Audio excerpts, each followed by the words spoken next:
Hmm? Traveler in Paimon? I'm sorry. I hope I didn't scare you. Oh, no, you didn't scare us. Just gave us a little surprise. Looks like you've gotten even more powerful now. I don't know. It just feels like it's gotten harder to control. I didn't mean to strike so hard.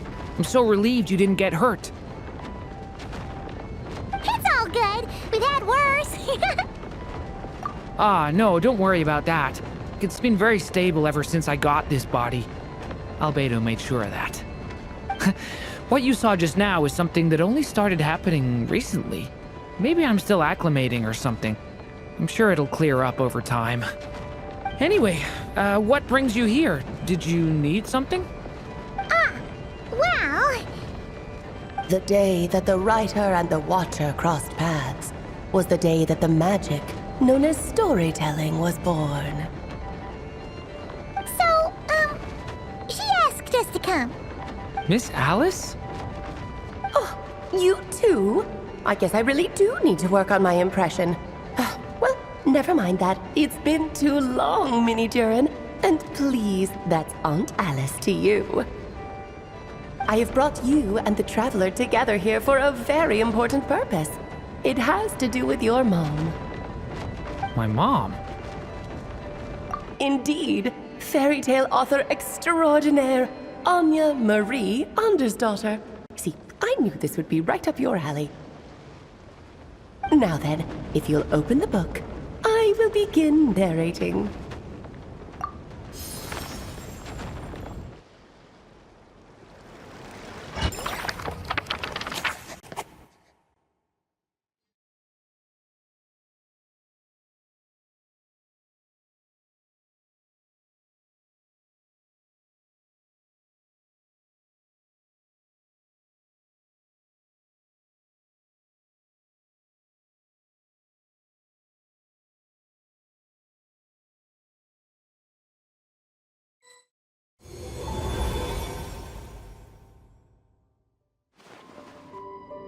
Whoa!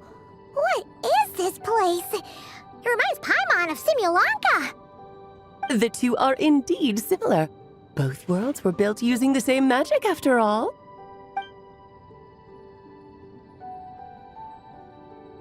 Aha! So it is Alice! Hello, Aunt Alice? Oh, no need to be shy. Just think of me as one of your mother's dearest friends. You keep talking about stories and magic. What's this all about? Simulanka 2.0 or something? Certainly not. Simulanka was a peerless masterpiece. Without the original author, it would be impossible to create a sequel, even for me. But you are right about one thing. Just like last time, I want to show you a work of magic that has to do with storytelling. What's this? This is your mother's dying wish. My mother's dying wish was a book? Let me answer that with a question. What do you suppose would be a writer's greatest regret? Have you ever read a book called The Little Witch and the Undying Fire? Oh, well, you're missing out. It's a wonderful book. It began as a little game at our tea parties. Each of us took turns writing the next part of the story. I wrote the first volume, then the other mages took their turns. Em was tasked with writing the final volume and tying everything up. But by the time everyone had finished writing their parts, Em had passed away. Oh, it was a terrible shame. A true tragedy. And that is the answer to my question. A writer's greatest regret is to leave a story unfinished. But all is not lost. I couldn't stand the doom and gloom of it all, so I went ahead and wrote an ending myself on her behalf. Then what's this book? This is the answer your mother gave to the same question. In her eyes, this was her greatest regret. She made me promise that I would bring it to you because she believed the only person who could resolve this regret is you. So my mother's greatest regret is another unfinished story? You could say that. And I guess resolving the regret means finishing the story? That's one way to put it. Oh, is a straight answer too much to ask for? Her answer was quite the opposite of what I'd expected. But oh, how touching it was. I'd love to tell you what she said, I really would. But that would spoil the plot, and we can't have that. Spoilers ruin everything. Oh. Just think of this task as giving a story a much-needed ending. All I ask is that you do your best. I understand. But I only just started learning human script, and I don't have any writing experience at all. Relax. Why else do you think your dear aunt went and found you two such wonderful helpers? With their experience, you'll have so many story ideas you won't know what to do with them. So don't be shy to ask lots of questions. Yeah. If it's to help Durin fulfill his mother's dying wish, then we're in. Aunt Alice, could I ask, what kind of story was my mother hoping to write? I had a feeling this might come up, but that answer isn't mine to give. You'll have to find it yourself, here inside this book. Don't worry. We'll help you come up with loads of ideas. Yeah, let's find a nice spot where we can settle in and read through this thing. We could even get some snacks, too. Oh, the actual process might not be quite the walk in the park you're imagining, Paimon. Why's that? Because when Em created this book, she borrowed my magic. In other words, it's not a book you can just pick up and read. It's a magical book. Its chapters are scattered through memories of the past. Gather them all, and the book will show you its secrets. So, where are we supposed to find these memories? Em left a trail of clues for each unfinished chapter. Follow the hints, and you'll find them. Oh, and when it comes to adding to the story yourselves, you'll need to use this. And this is... This, my dear little Paimon, is the ink Em left behind. Infused with a little of my own magic, of course. If you're planning on writing something inside the book, you'll need it. It's extremely precious, so be sure to use it sparingly. This is all that's left. So we need to search for the memories and keep an eye on how much ink we're using. Oh, it just had to be a wild goose chase, didn't it? Perhaps it's just another form of storytelling. Em was ever so creative when it came to things like that. Just think of it as a little challenge your mom left behind. Who knows? There could even be a mysterious prize at the end of it all. I don't care about that. This was my mother's dying wish. Whatever it takes, I'll find a way. Yep. With the two of us by your side, you'll be just fine. Okie dokie. That should be pretty much all you need to know. Oh, and once the story's complete, do let me have a little look-see, okay? I've read everything she ever wrote, so naturally, I can't miss this one. Yeah. Most of the time, you're pretty hard to pin down. Don't worry, I'll know when you're finished. Just wait for me to reach out. All right, off you go. I can't wait to hear how the story ends.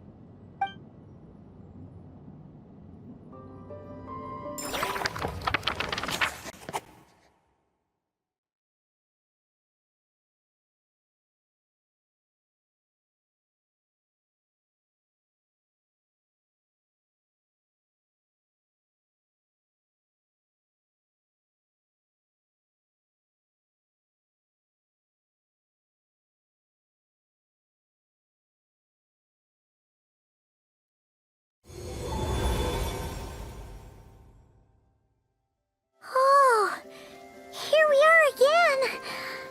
Alice's magic really is incredible, huh? Right.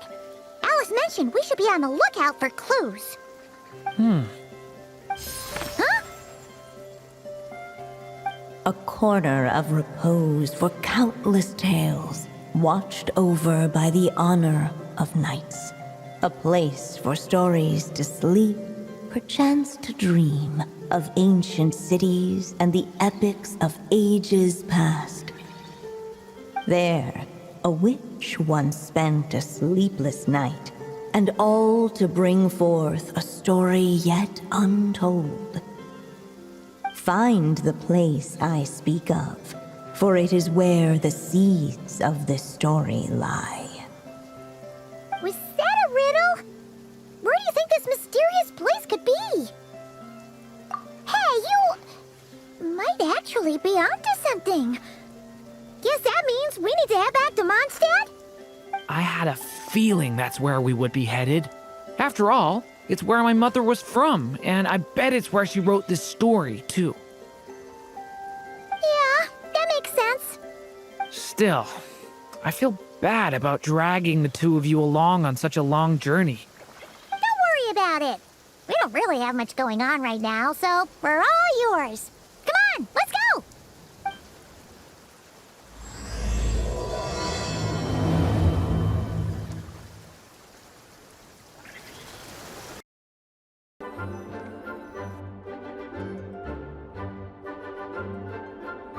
Back in the Mondstadt Library, huh?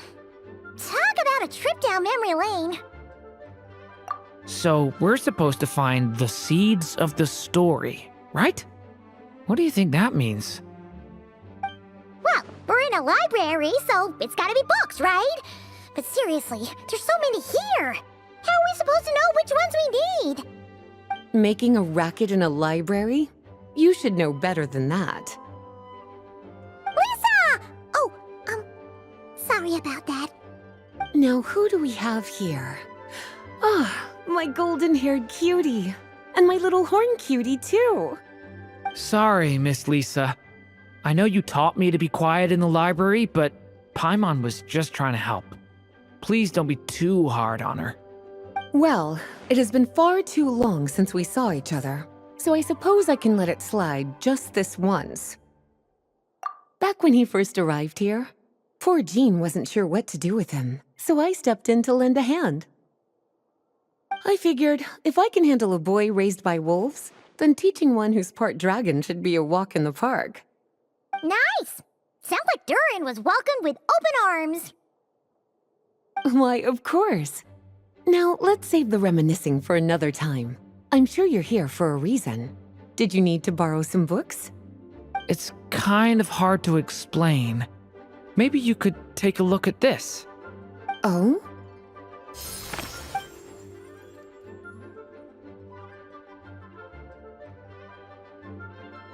Ah, I see. These so-called seeds of the story must be the books that inspired its creation. That's just how it is with stories. They grow out of the tales that came before them. And that mage, I can almost picture her here, hundreds of years ago, scribbling away at one of these very desks. But we don't know anything about this story. How are we supposed to figure out which books inspired it? As it happens, just before I found you here, I was looking into something rather peculiar. One of the knights reported seeing some books that weren't listed anywhere in our catalog. Stranger still, just as he went to reach out for them, the books vanished into thin air. And then a while later, while he was browsing through other shelves, there they were again. Seriously? That particular knight knows this library inside and out. I'd be very surprised if he was seeing things. Something tells me these might just be the magical books you're after.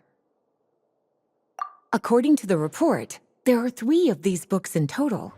I'll be relying on you to track them down, cuties.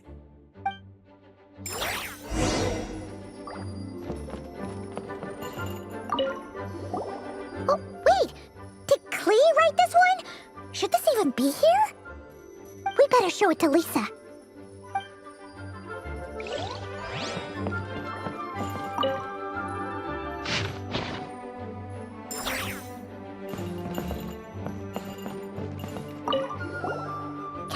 looks like a poetry collection. But why is part of the title missing? Let's see what Lisa makes of it.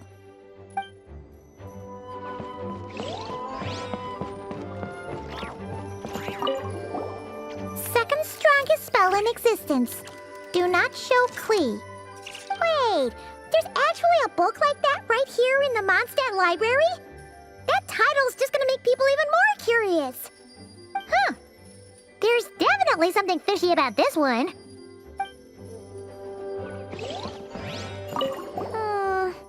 Let's hang on to this one for now. Could be one of the ones we're looking for. It's one of M's, after all.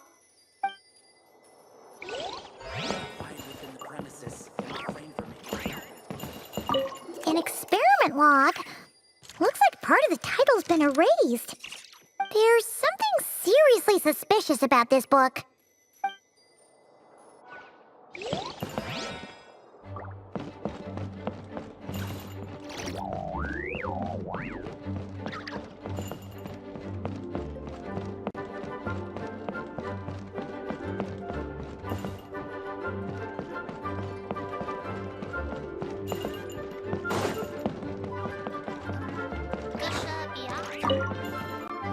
Well, did you manage to find them?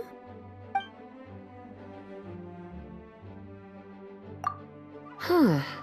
This book definitely doesn't belong here. Yeah, we could tell just from reading the title. Rubedo was the one who brought it in. He suggested I place it on the restricted list and keep it sealed away. Why? He said it's full of forbidden alchemical formulas, some of which could even result in the creation of dangerous monsters. Apparently, the danger it posed was so great, he didn't even feel like it was safe to carry around or keep it in his workshop. Really? Definitely sounds like it shouldn't be here then. Still, if that maid read this book too, it must have been written a lot earlier than I'd imagined. Well, did you manage to find them?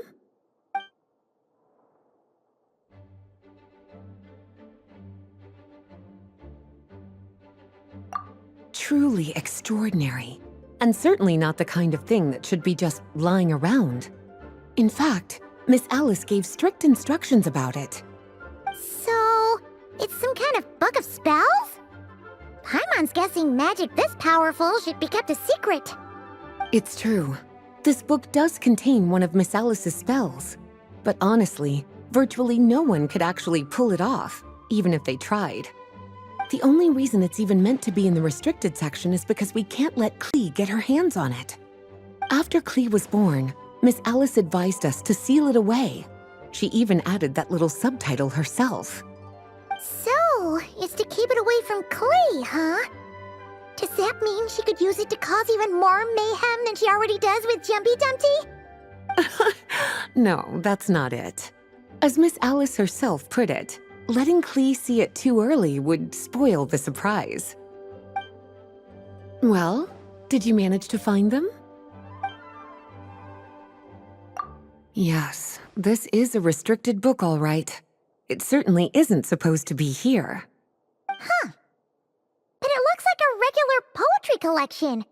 How did it end up being classified as a restricted book? The issue lies with one of the poems inside. You've heard of the great battle that took place on Dragonspine, yes? 500 years ago, during the cataclysm in Conria, an evil dragon descended upon Mondstadt. A fierce battle with Dvalin ensued, but in the end, the evil dragon fell, and Dragonspine became its resting place. We're talking about Durin, the Durin of Dragonspine. Well, the poem in question turns the whole battle into a dance, with the evil dragon recast as an innocent child who came here in search of friends. But given all the suffering experienced at the claws of that dragon, how could the people of Mondstadt accept such a retelling? Bards are often accused of inventing history or distorting the truth in their ballads. But this one hit a bit too close to home. And since the knights back then were unable to track down the author, they decided to ban the entire collection, blot out the title, and seal it away for good. So the version in the poem, it was all a lie? I'm afraid that question is something only the dragon himself could answer. Well, would you look at that? Seems like these are the little troublemakers you're after. And all three just so happen to be forbidden texts. What kind of story requires reference material like that, I wonder? Forbidden texts? You know, the first time you mentioned that the library had a restricted section, I thought you were just trying to scare us. Are you saying it actually exists? Not really something you should be poking your little nose into, is it, cutie? Sorry. Seeing as it was Miss Alice who asked you to look for these books, I won't question the matter. But they'll need to be sealed away again once you're done, so don't forget to return them. Don't worry, Miss Lisa. I won't forget. Well then, that's all from me.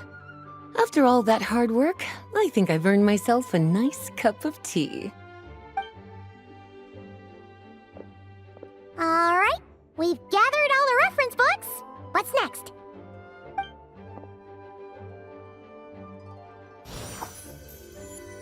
Wait, look!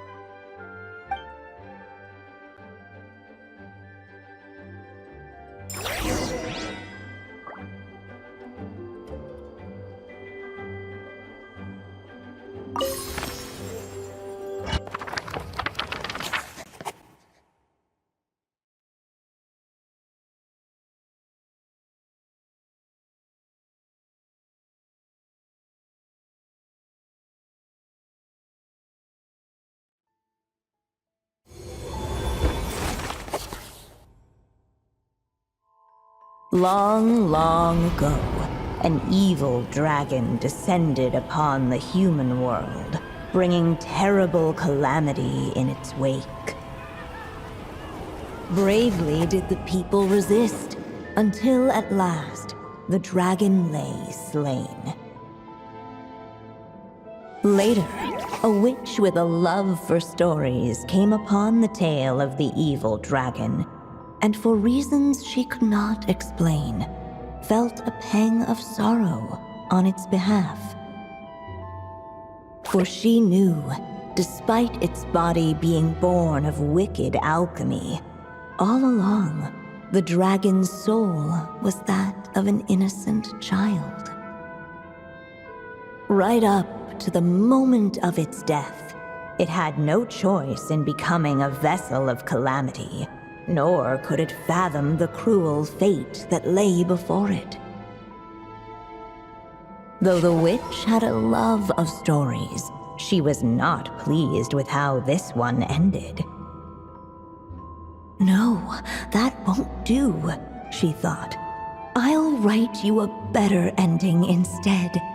And so she set off to do just that, borrowing a little magic from her friend. With it, she wove a dragon's egg, resolving to rear a dragon child of her own. Yet long in thought she lingered, wondering what kind of world her little dragon ought to behold upon waking.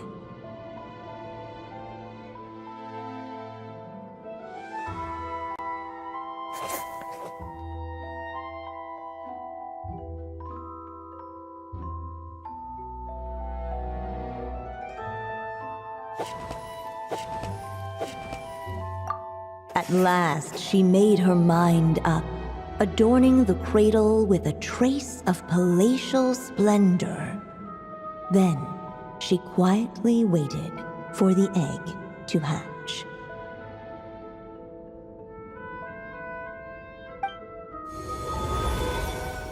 Whoa!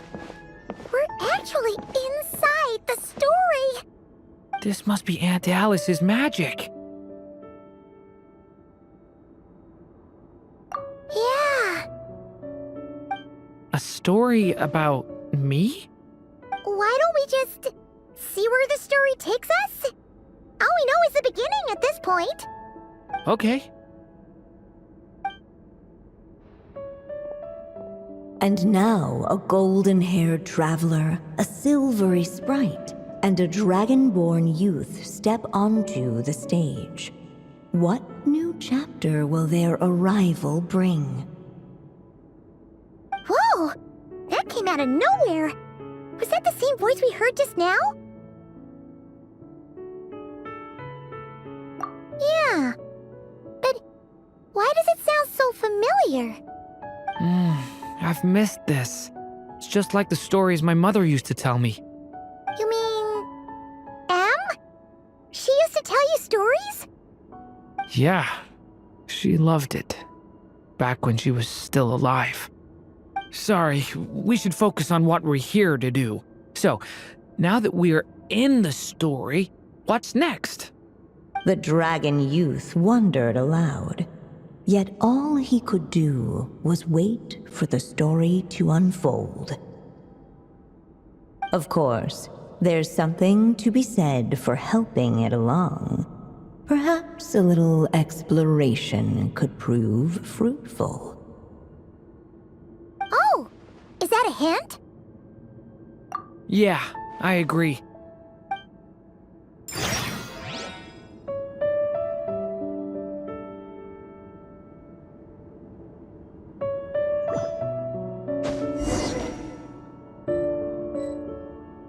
For a moment, the story crashers fell silent. Perhaps waiting around wasn't such a bad idea after all. Yet those who never stray beyond the main plot often miss the fun little details along the way.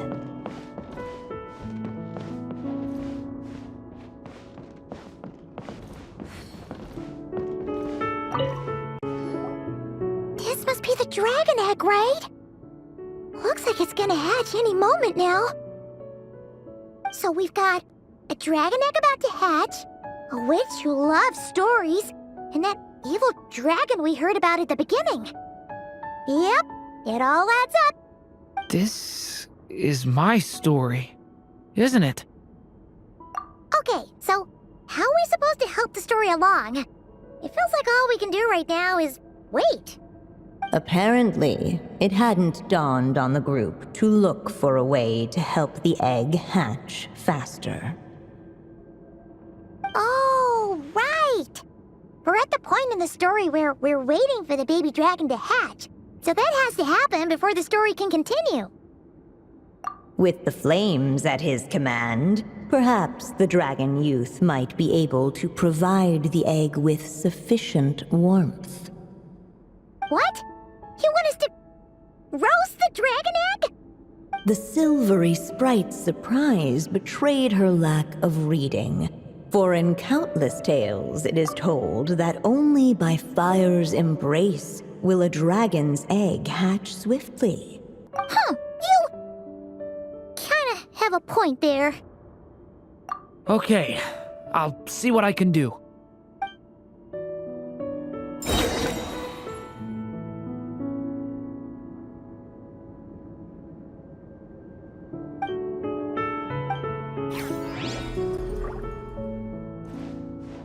Decay!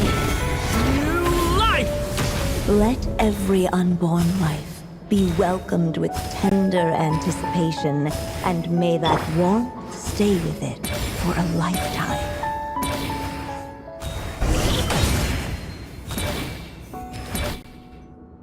At last, under the witch's expectant gaze, the little dragon broke free from its shell. No living being has ever decided the moment of its birth. You were no exception, my child. I brought you into being because I willed it so, just like the witch who created that evil dragon. But I promise you this. Your birth was wanted. You are loved, and you will have a different fate than the dragon that came before you. You've never told me those things before, but for some reason, I always knew. Thank you for bringing me into this world.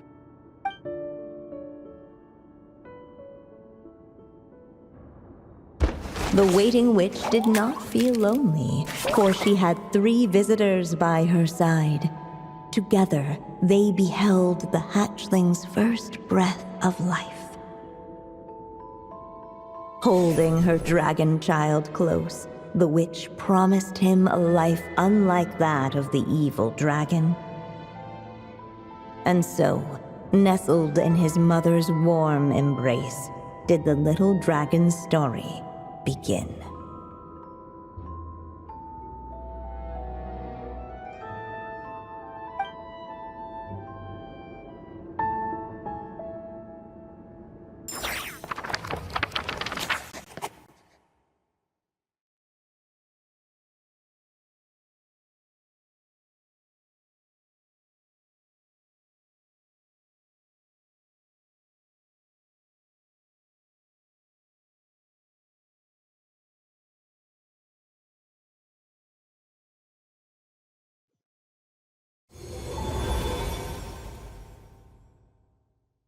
Wait, isn't this Mondstadt? Looks like we're back in the real world. Looks like there's more written on the page now and less ink left than before. So, does that mean we've completed this chapter? Yeah, but why does M seem to think that the story isn't finished yet? Durin broke free from the curse, came into this world with a new body, and even made a bunch of new friends. That already sounds like a happy ending to Paimon. True. Everything's always so mysterious with these mages. Guess all we can do is wait for more clues. Huh.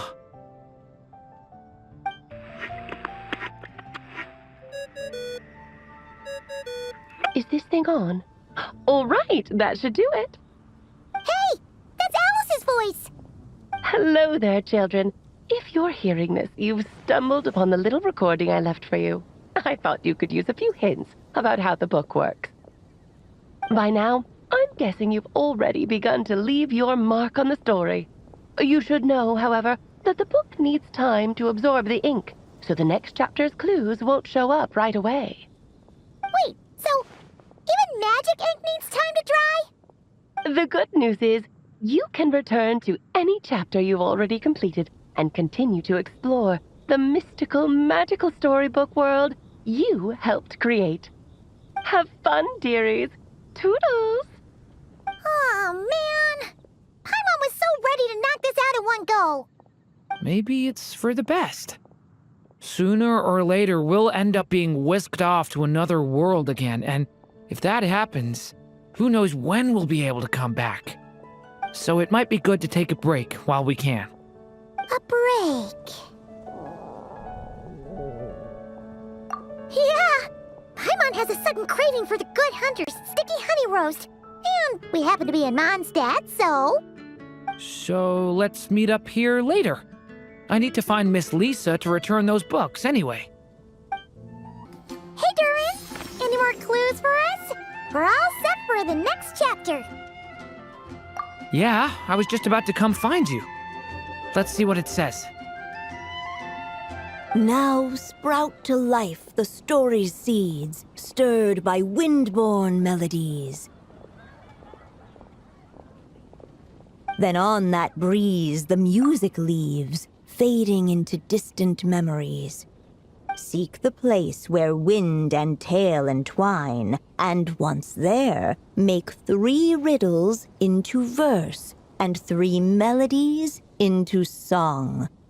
For in poetry and song will this story start to blossom. Come on! Another riddle? All that talk about wind and melodies? What do you think the answer could be?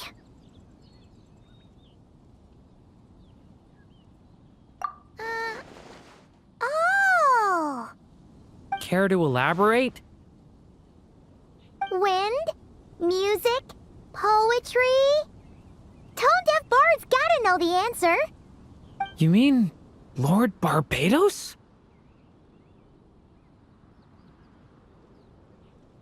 Albedo introduced us when I first arrived in Mondstadt. I mean, someone like me was bound to catch his eye sooner or later. the open anyway. Now, how should we track him down?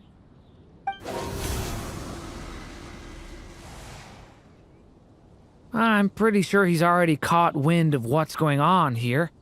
Why don't we just see where the wind takes us? Ah, right.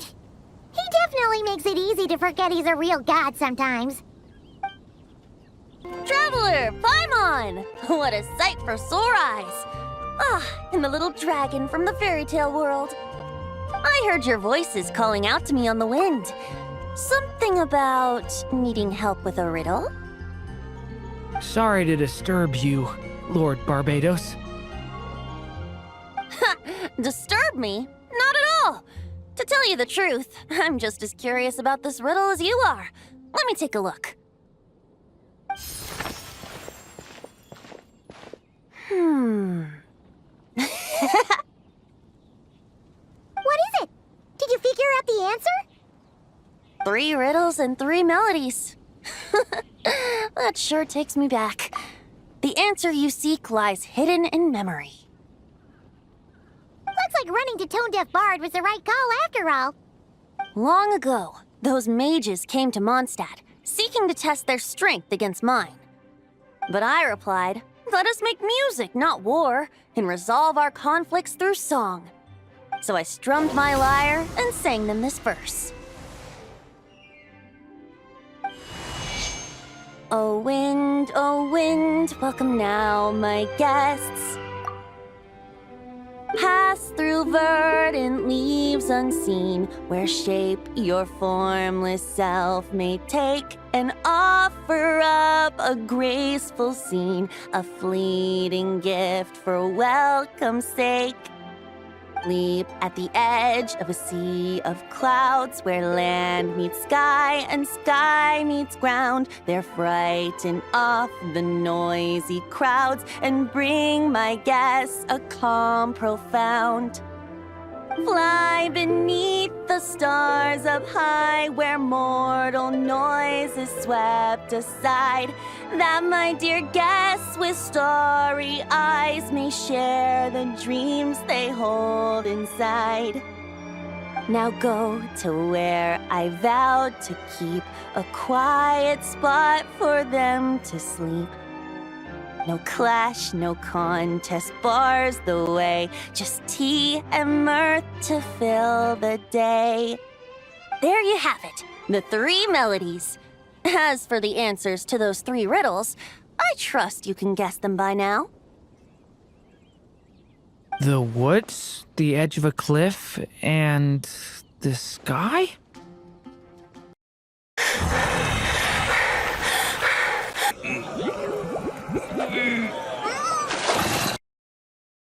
Correct! Funnily enough, your mother was Woods, the edge of a cliff, and the sky? Correct! Funnily enough, your mother was also the first to solve it, all that time ago. There must be some kind of special rapport between those who write stories and those who sing them. The woods, a cliff, and the sky. Oh! So that's where it is! I suppose the spot that answer points to is where you're headed next. You should know, after solving my riddle, the mages even accepted my proposal and made that location their official meeting spot. And going by what your book is suggesting, once you found it, you might want to try playing the melody I just shared with you. Guess you can be pretty reliable when it counts, huh? Great animal Archon? Thanks for the help, Lord Barbados. Still got questions for me, huh? Yeah, you must have read countless tales in your time, being a wandering bard and all. In your experience, why might an author consider a story unfinished? Unfinished? Well, I guess if there's something left to accomplish in the story, or, if the last line goes, "To be continued." Huh? Wow, your helpfulness lasted for like 1 second. In all seriousness, I would think the answer to that question lies in your mother's story itself. It's not my place to pry any further. All right then. We should get going. Okay, we're here! Now, we just need to play the 3 melodies, and we should be able to gather the memories for the next chapter, right? A musical performance? Huh. Out of all the things Miss Lisa has taught me, that's the one I'm worst at.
Even a war that shook the world could not halt the witches' gatherings. Yet even so, with the passing of time, 3 of their teacups no longer came to be set. The witches did not linger long in sorrow, for the Story Witch had brought glad tidings of her own. Born was her dragon child, safe and sound. Her fellow witches offered up their blessings, eagerly debating how to celebrate the child's birth.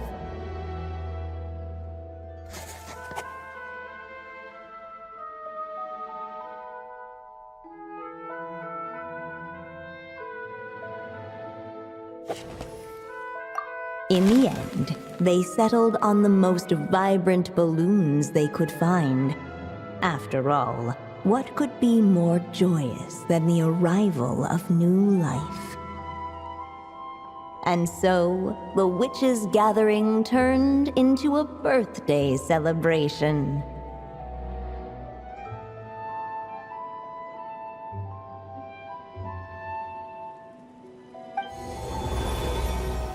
So, we're back in the story world, huh? As if from nowhere, new guests appeared at the witches' table. Perhaps they too had come to celebrate the dragon child's birthday. Yet while everyone else was busy thinking about what kind of gift to offer, these 3 seemed to have come empty-handed. Hardly the recipe for a warm welcome to a birthday party, now is it? A gift?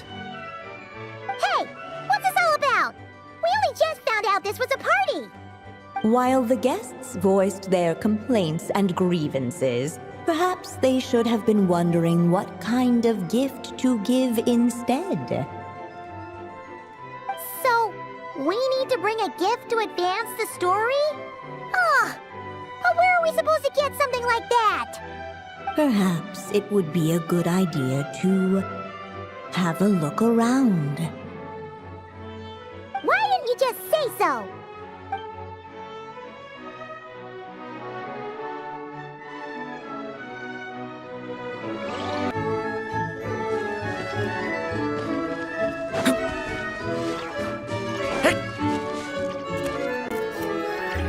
Hey! Could we use these as gifts, maybe? At last, the guests found something to give the dragon child. Guess that's a yes then. Which one should we go for? Still, the guests wondered, what kind of gift might the little dragon really want? Should they put a warrior's sword in his hand and send him out on an unstoppable quest to save the world?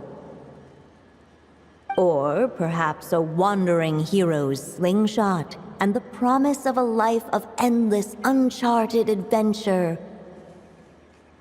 Or maybe even a scholar's tome and the chance to take on all the world's unsolved mysteries.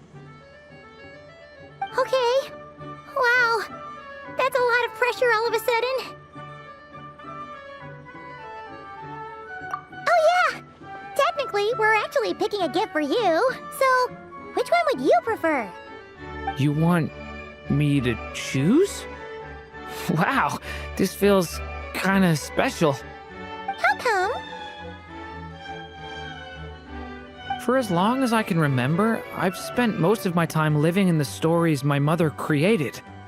I always thought my mother had everything written out for me already, just like the toy figures in Constellation Metropole. What I wanted to do with my own future. Huh. That's something I've never really thought about. What did I want back then? Ah. This is the first time I've ever asked myself that question. Sounds like this is the perfect opportunity to answer it then. It's been a while since you left Simulanka, and after everything that's happened, it might be about time to start thinking about your future. Then let me give it some thought.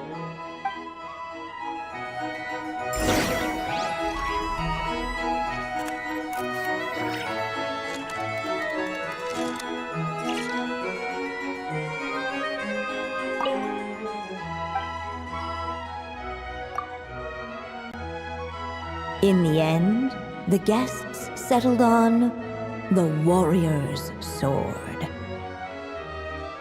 So, your dream is to become a warrior? I just really want to be able to keep people safe. If my time in Nodcry taught me anything, it's that a lot of problems in this world can only be settled by strength of arms. As long as I can help people, that's enough for me. Really? But I don't think it's enough.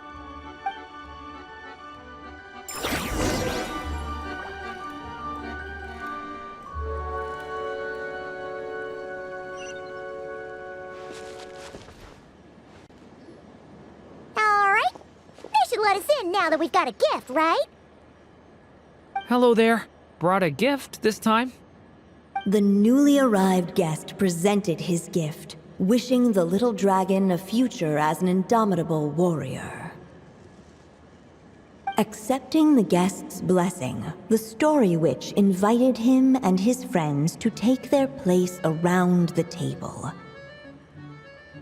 Finally, she could introduce them all to her dragon child, telling all in attendance about the moment of his hatching, and of course, the name he'd been given.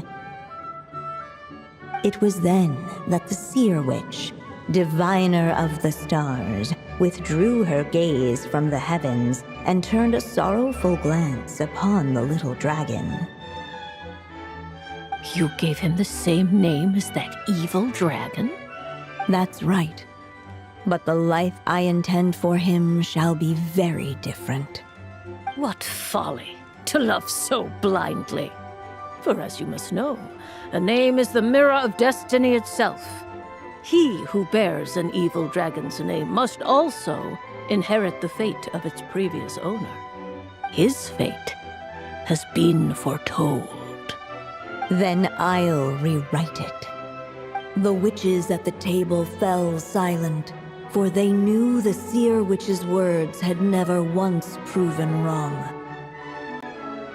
Yet, just as clearly, they recognized the Story Witch's resolve, for there is scarce a force in this world more fearsome than a mother's love.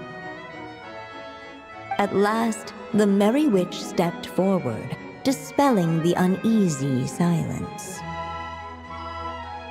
So be it. Then we'll all lend a hand. Together, we shall rewrite this child's fate. You mean to defy one of the fundamental rules of this world? I refuse to be shackled by such rules. Besides, this is a witches' gathering, is it not? What what could be more fitting a subject for this occasion than to defy them? Oh? Sounds like an interesting experiment. I suppose, were we to succeed in this endeavor, we might bring a touch of wonder to this otherwise dreary sky of stars. The Merry Witch finally talked them all round, just like she had done many times before. Warm and strong as the sun she was, so much so, in fact, that those who her light shined down upon had no choice but to bask in it. And so the witches readied their gifts, 3 marvels of the cosmos. For this child, I shall decipher the ravings of the heavens and lay bare before him the trickery of fate.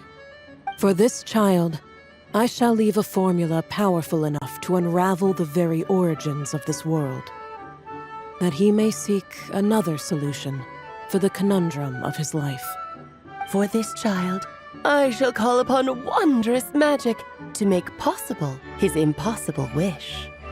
All the Story Witch had was the pen in her hand, yet with the love that flowed from it, she resolved to bring forth a marvel of her own.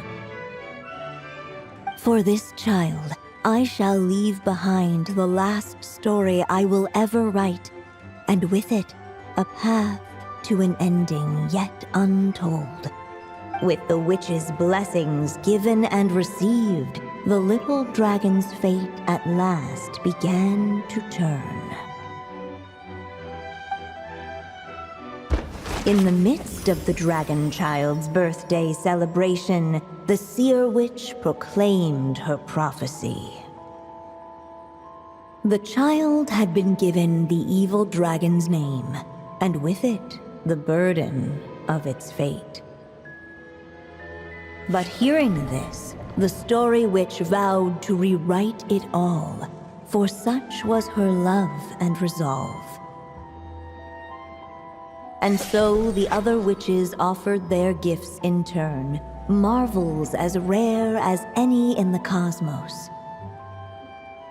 Together, they sought to test one of the fundamental laws of this world, in part to support a mother's love, and in part to sate their own curiosity. Oh, and I almost forgot. Our new guests came bearing blessings of their own. Who knows? Perhaps this extra bit of courage might be all the little dragon needs to change his fate.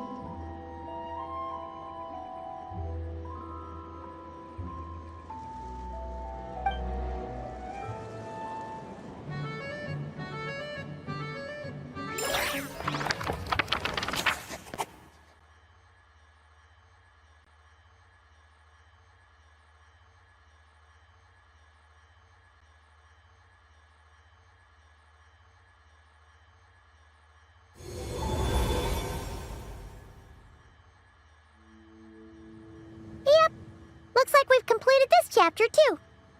Those witches in the story were the mages at the Hexenzirkel, right? They sure seem to care a lot about you, Durin. But, Paimon kinda had trouble following their conversation. Just a bunch of mystery, as usual. The evil dragon's fate. Oh, is that what you're worried about? But didn't we already take care of that?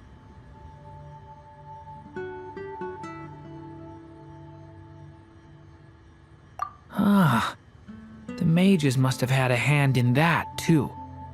Also, I was just thinking, which part of the story are we even meant to be completing? Oh,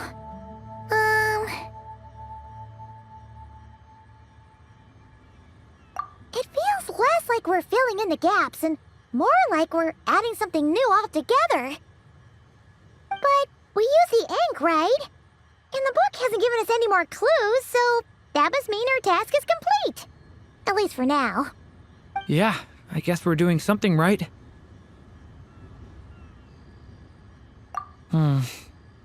Maybe I'm overthinking things. It's just... This is my mother's final wish, so I don't want to mess it up. Anyway, thanks for all your help.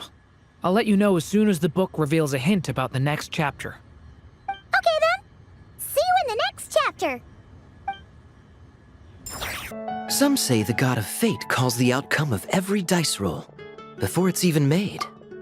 And that's why the secret to winning a lot of games is having that god on your side.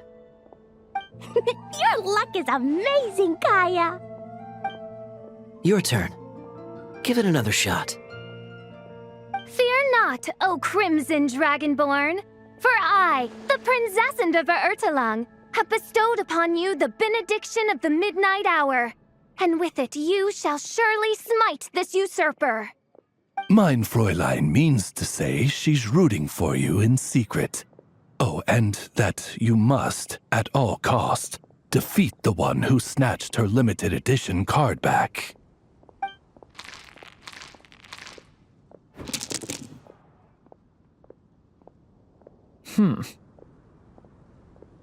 I'm not too sure if that counts as good luck or bad. Tis not but the perfidious machinations of fate. Hey, everyone! Mr. Honorary Knight and Paimon! You're back! It's good to see you, Honorary Knight. Mein Fräulein is quite invested in the outcome of this match, so please, allow me to extend greetings on her behalf. Of course! But if you're out playing cards, how come you're not over at the Cat's Tail? There's something about our horned friend over there that seems to frighten off little animals. Could be because he used to be a dragon. Normally, the animals just steer clear of him, but in the close confines of the Cat's Tail, let's just say, the feline residents probably consider it their turf. And we all know how dangerous a cornered cat can be. I just wanted to borrow one of their nests for a nap. One of their nests? Wait, you mean a cat sofa? Yeah, it's more comfortable for me. I can stretch out just the way I like. But it turns out the Black Cat and his minions are quite territorial. Luckily, Miss Diona helped smooth things over, and they finally agreed to let me use one. But, I only get to use it after dark. Oh, Diona stepped in! You know, underneath it all, she really does like helping people. The more likely reason is because Durin won't touch a drop of alcohol. As far as Diona's concerned, that pretty much makes them two peas in a pod. It's a shame, really, considering everything Mondstadt has to offer in that regard. Mondstadt's alcoholic drinks are a bit too much for me to handle right now. But maybe someday. There's no need to force it. Who says you have to drink just because you're in Mondstadt? Yeah, it's just, I'd really like to make some more friends, so I need to learn how humans socialize. I guess alcohol is usually involved, though. But that's why I started learning how to play Genius Invocation TCG. It's also a kind of social activity, but it doesn't involve drinking. And I've been lucky enough to receive the guidance of the Prinzessin de Verurteilung herself. Exactly! Who needs alcohol when you can make friends playing card games?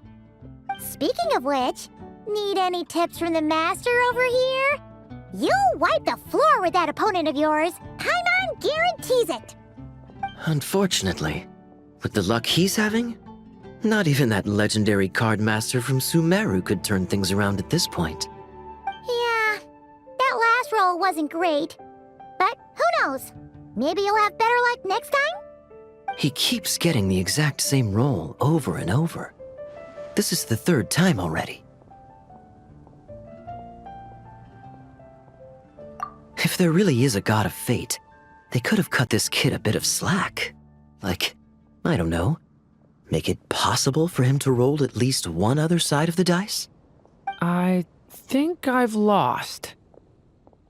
Must even a dragonborn, sanctified by the power of benediction, Succumb to fate's insidious snares? Don't be sad, Durin. You'll definitely win the next round. You can even borrow Dodoko if you want. Mom says she brings good luck. Thanks, Klee, but there's something more important I need to take care of now. Oh, okay. So, the book's given us another hint, right? Yep, and I think I've guessed where we're headed this time. Come on, follow me.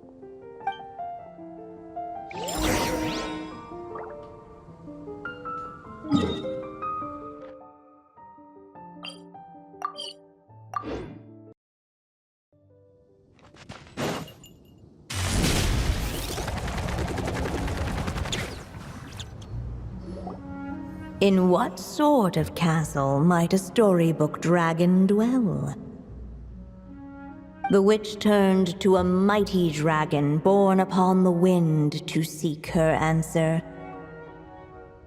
From afar, she beheld a solitary castle, standing lonely beneath its wings, and wrote it into words. Its walls kept out the wind and rain, yet also cast a solemn shadow. Enveloped by their shade, the story's boughs were lulled into a torpid slumber and reached no further skyward. So that's the clue. I think we're meant to find a place where dragons live, and this time, in the real world. I asked around, and it just so happens that there's a place like that in Mondstadt. Yep, that checks out. I've heard that the dragon here is called Dvalin, and that he's a magnificent creature. I hope I get the chance to meet him. Wait a second. Do you think having the two of them meet is the best idea? You know, considering everything that happened in the past? How would we even explain everything to him? Well, if we do run into Dvalin, it should turn out okay with us here at least. Is something wrong? Nope. Let's go!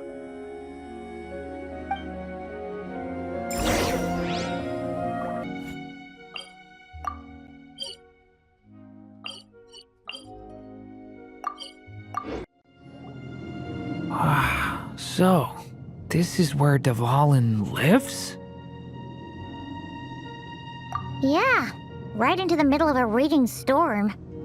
If you're afraid of getting blown away, Paimon, you can always hang onto my sleeve.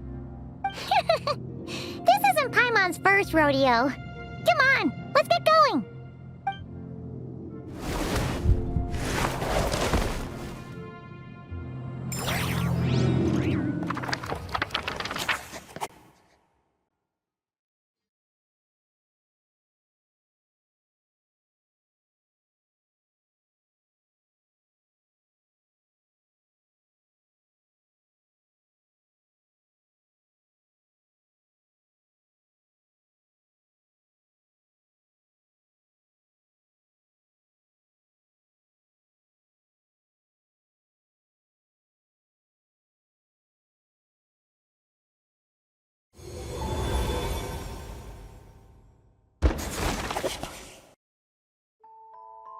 The little dragon grew with each passing day, and the story witch, who loved him dearly, built him a big, beautiful castle.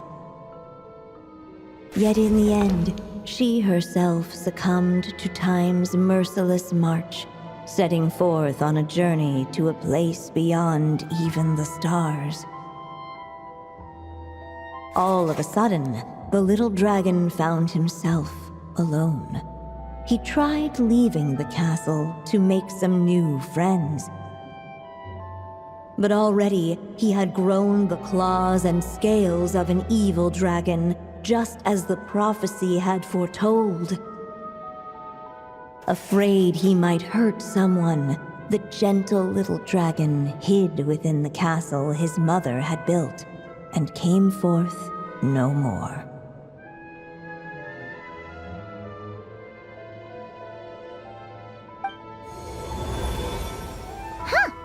like we're back in the story world. And from the sounds of it, this chapter must be about Simulanka, right? Yeah, like the fairy from the Forest of Blessings, the king of Constellation Metropole, that cat lady who turns into a box. Ah, yep. That would be Nilu, Navia, and Kirara. Oh, and there's Hat Guy, too. Only lately, whenever I see Hat Guy, I get this strange feeling. What kind of feeling? It's like there's something on his mind. He hasn't told me what it is, but I can sense it all the same. Well, he's always been kind of broody. I guess I should focus on fulfilling my mother's final wish for now, though. Yeah, we should get started on this chapter. So, let's track you down and free you from fate's curse once again. That day, a small band of adventurers suddenly arrived beneath the castle walls. They promised to help the little dragon cast off the curse of fate. Yet as they stood beneath the castle walls, it appeared they had no idea how to even begin. Hey! Instead of making fun of us, how about giving us a hint? The little dragon had shut himself inside the tall tower at the castle's center. Anyone who wished to reach him must traverse the barriers that wall off his heart, for there is no other way. Looks like we're in for another long one. Let me try something. Ooh, do you have an idea? If that little dragon in the tower used to be me, then surely I'd know how he shuts people out better than anyone. Come on, follow me.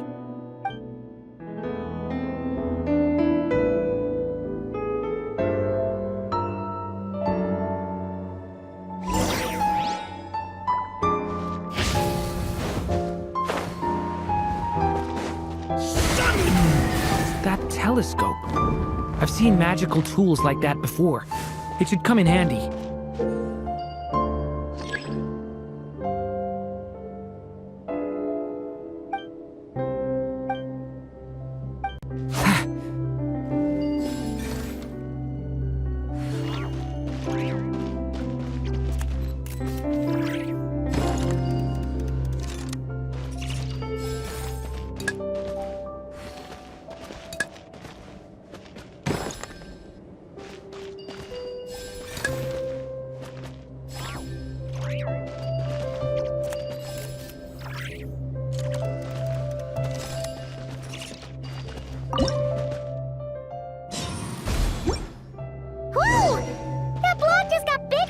We can get past the obstacles ahead by using these blocks to jump upwards.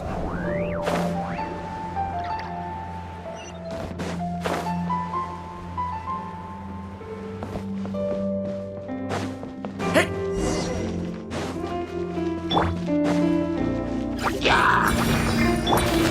Devouring claw!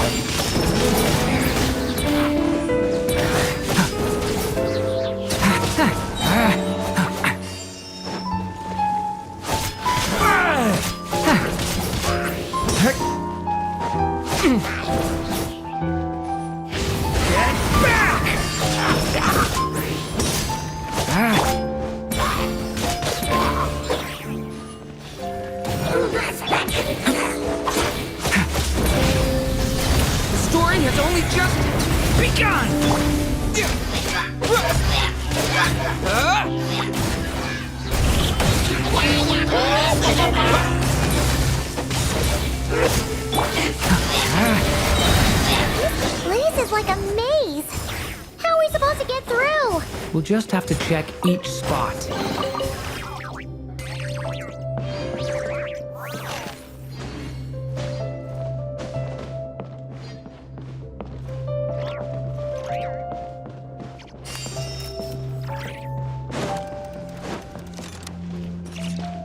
The story has only just begun!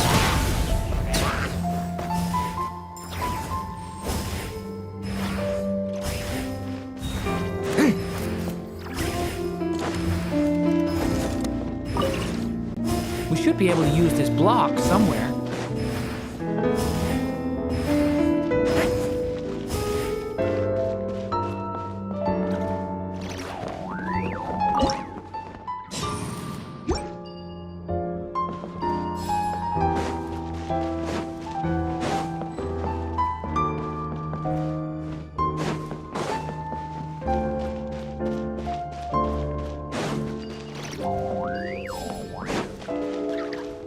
Looks like this telescope is missing some blocks. Oh, let's... Still not enough. Guess we'll have to keep searching.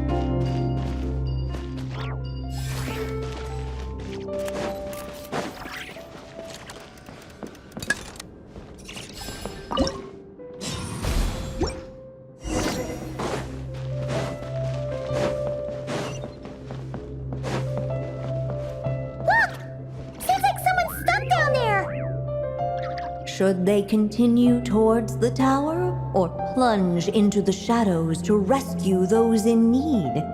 A difficult dilemma indeed.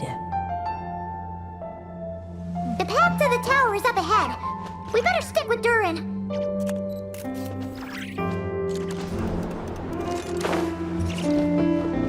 It's so... Wait, is that? A little pixie that can fly. Are you here to help the dragon break his curse too? Oh, what's this? More brave adventurers bold enough to set foot in this castle? Come, join the ranks of your liege's guard. Nilu and Navia! Nilu? No. I'm a flying squirrel fairy. And I'm a giraffe king. Not this Navia you speak of. That's right. Oh, and don't forget Catbox Lady. Are you friend or foe? Friend! Definitely friend, Miss, Catbox Lady? Yeah, Simulankha is a big part of Durin's story. So, guess it's no surprise the people we were with there would make an appearance. Okay, I think I get it now. Flying Squirrel Fairy, Giraffe King, Catbox Lady, please follow me. The shadows cast from the high walls of the tower were manifestations of the dragon's loneliness, barring the path of any visitor who wished to be his friend. The group of brave creatures sought to aid the little dragon in lifting his curse, yet without light to lead the way. The group was trapped, waiting on a miracle. These shadows are blocking our path. It seems like the little dragon is afraid to meet us. If only we had more firelight. But you three don't seem to fear these shadows. Why? Because I carry more than enough firelight for all of us. Besides, even though we're here to complete the story, who says it can't look a little different this time? Before I met you all, I was so sure I'd never make a single friend. I pushed away anyone who tried to get close, until some kind of miracle brought you to me. This time, allow me to return the favor. I'm not sure I followed all that, but you want to help the little dragon break his curse too, right? Yes, so please, come with me.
Stay back! I don't want to hurt you. Loneliness and fear had built a cage around his heart, shutting out all who would look upon him. And thus, all the adventurers could see was his shadow. Don't worry, we can help you! Don't come any closer! And that was the last the little dragon spoke. How are we supposed to persuade him if he won't even talk to us? If you can still hear me, please listen to what I have to say. Your claws and scales aren't some kind of inescapable curse, you know? You'll overcome it one day and make lots of new friends. I'm sure you think I'm lying. After all, no matter how many times you've tried to break it, nothing's ever worked. But this time is different. I brought your friends here to see you. Oh, what did you say? Hi, little dragon. I'm the Flying Squirrel Fairy, and I'm here to help you lift your curse. Will you talk to me? And I'm the Giraffe King. Don't be afraid, little one. We're not afraid of you. I'm just a cat in a box, but I'd very much like to be your friend too. These are my friends? Yeah, they're your friends in the future you'd be trying to avoid. I can promise you that. They're reaching out, so you just have to ask yourself one question. Do you accept? After a long silence, heavy footsteps echoed from the tower's shadows, but still, the one who made them refused to step forward. Though the cage to his heart had been unlocked, the little dragon remained ashamed of his claws and scales. How can I face my friends like this? Don't worry, little dragon. We're gonna offer up our blessings and make a wish to the goddess of fate to release you from your curse. Yeah, just like last time. Make a wish? To the goddess of fate? At that moment, the merry witch made her entrance. Hello, little one. Don't be afraid. With the blessings of your friends, your wish shall be granted. Alice? Wait, you're the Merry Witch from the story? Correct. It is I, the Merry Witch, creator goddess of this realm. And it just so happens the goddess of fate is none other than my dear friend, the Story Witch. I'm here to make good on my promise to lend her my second strongest spell.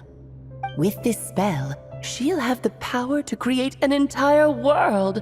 So naturally, granting your wish won't be a problem. Provided, of course, you receive your friend's blessings. But before we proceed, I must check something on her behalf. Little dragon, do you accept this blessing? I want to be your friend. So if you're offering, then yes, I would love to have your blessings. Were it not for the adventurer's blessings, this tale might have ended long ago. Thanks to them, another ending was now possible. Yet in that moment, they did not know if this blessing was truly a gift or just another trial in disguise. What? You didn't say a word when we actually needed a clue, but now at a critical moment like this, you turn up and start playing mind games? Another trial. Huh, that actually sounds about right. Be it the fictional problems of Simulanka or unavoidable conflicts in the real world, if you think about it, that's what they've been all along. But if it wasn't for those trials, I never would have met any of you. So, despite all that, I'd still like to give my blessings. That's the spirit! Come on, Durin! Let's help you make your wish come true again!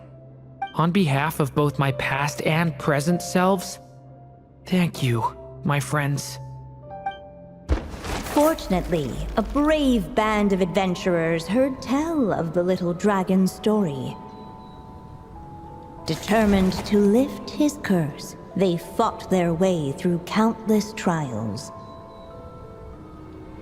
To help him, they offered up their blessings and made a wish to the goddess of fate. At last, their wish was granted.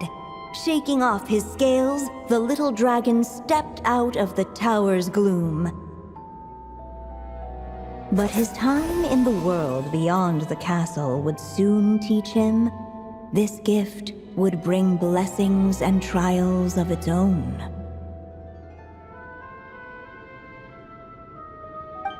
And as far as the little dragon was concerned, the tricks of fate had just begun.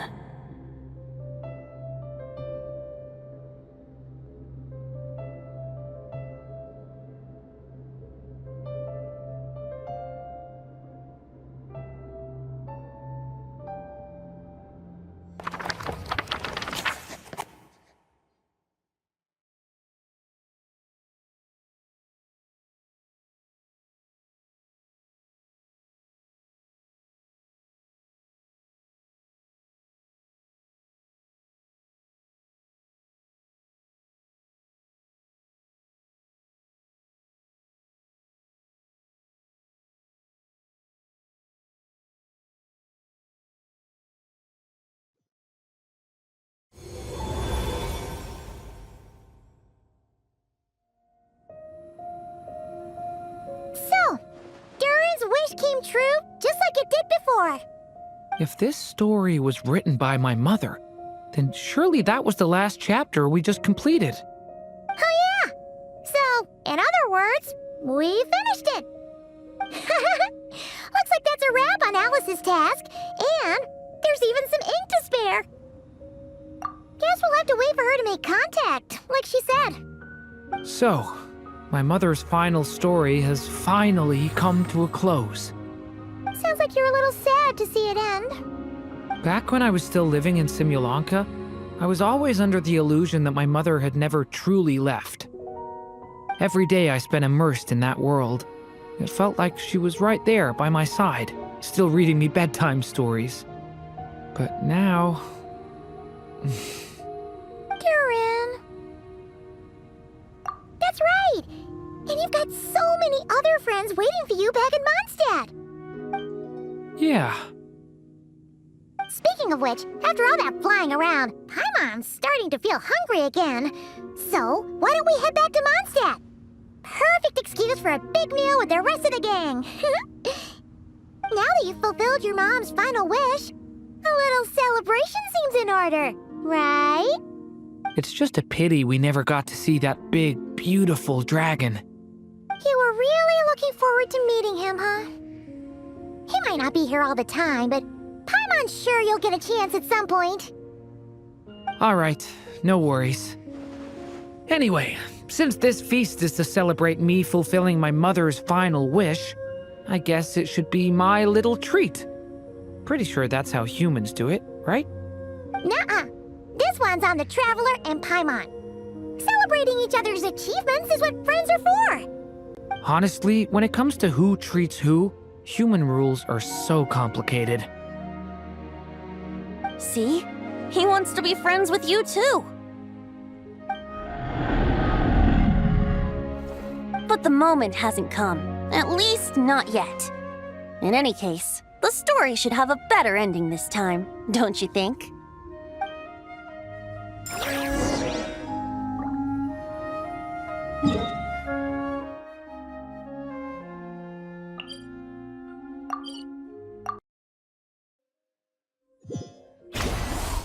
Hurry up, Brassa!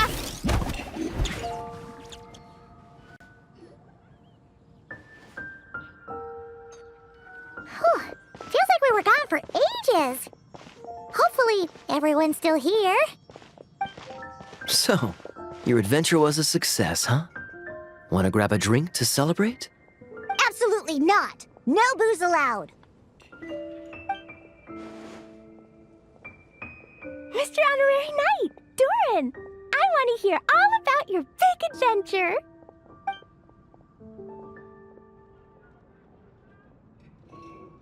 We're gonna order a big meal for everybody first. We'll talk while we eat. Yippee! Excuse me. Did I hear you call him Durin just now? But wasn't Durin the evil dragon that fell on Dragonspine? Come on, miss! This Durin isn't that evil dragon from Dragonspine. Albedo said...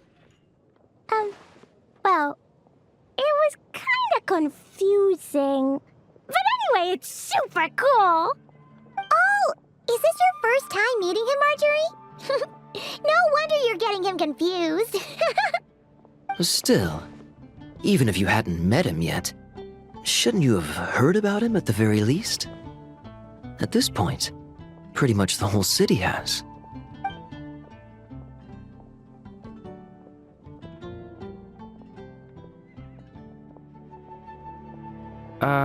Why is everyone... So, what exactly is his connection with the evil dragon? Wait, but those horns on his head... Surely he's not a...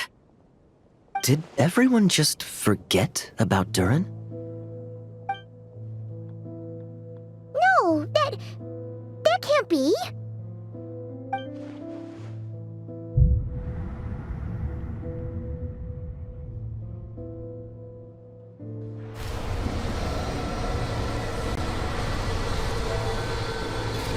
The tricks of fate had just begun.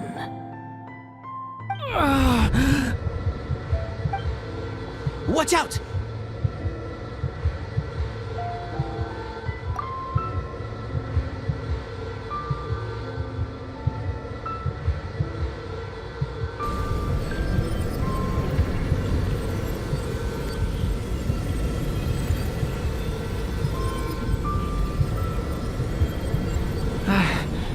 No one got hurt. Did they? Durin! Durin!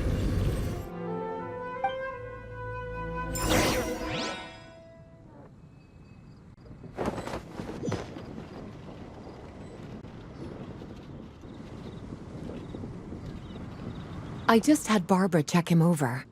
He's not badly hurt, but he seems to have burned through a lot of energy fending off some kind of dangerous power. He'll need some time to rest before he wakes up. So, can someone explain what's going on here? It seems like, aside from Durin's close acquaintances, the people of Mondstadt have forgotten everything about him. How could that even happen? Worse still, the abyssal power within him is showing signs of extreme instability. Could be a separate issue, though. I'm not sure. If the abyssal power inside him spirals out of control, Mondstadt will be in grave danger. I completely agree. All right then. As acting Grand Master, I'll send a letter requesting Albedo's immediate return. Until then, the Knights will watch over Durin.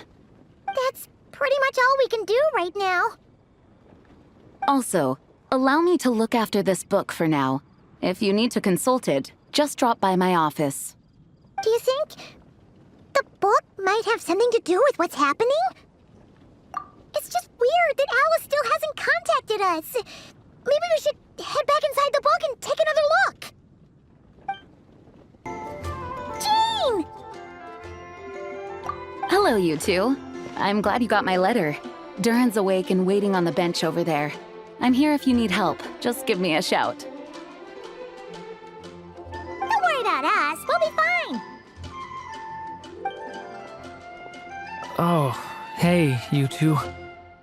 I just remembered what happened right before I passed out. Thanks for holding me back. I shudder to think what might have happened if you hadn't. I'm fine now. It's just... a lot of people seem to have forgotten me. Don't worry. We'll figure out a way to fix this. Why don't you start by telling us what happened? It felt so strange. After I realized no one recognized me anymore, I suddenly felt like I'd completely lost contact with my body. Abyssal power lies sealed within this body I inhabit. So when I lost my connection to it, I lost control of that power too. It wasn't until I heard everyone calling my name that I was able to reconnect with my body. with your body? Does that mean there's something wrong with it? Sounds like we need Albedo more than ever. I don't think the problem lies in Albedo's alchemy. Huh. But then, why are people forgetting you? Guess that's what we need to figure out. That means we need Alice for sure. But it's been ages and she still hasn't been in contact.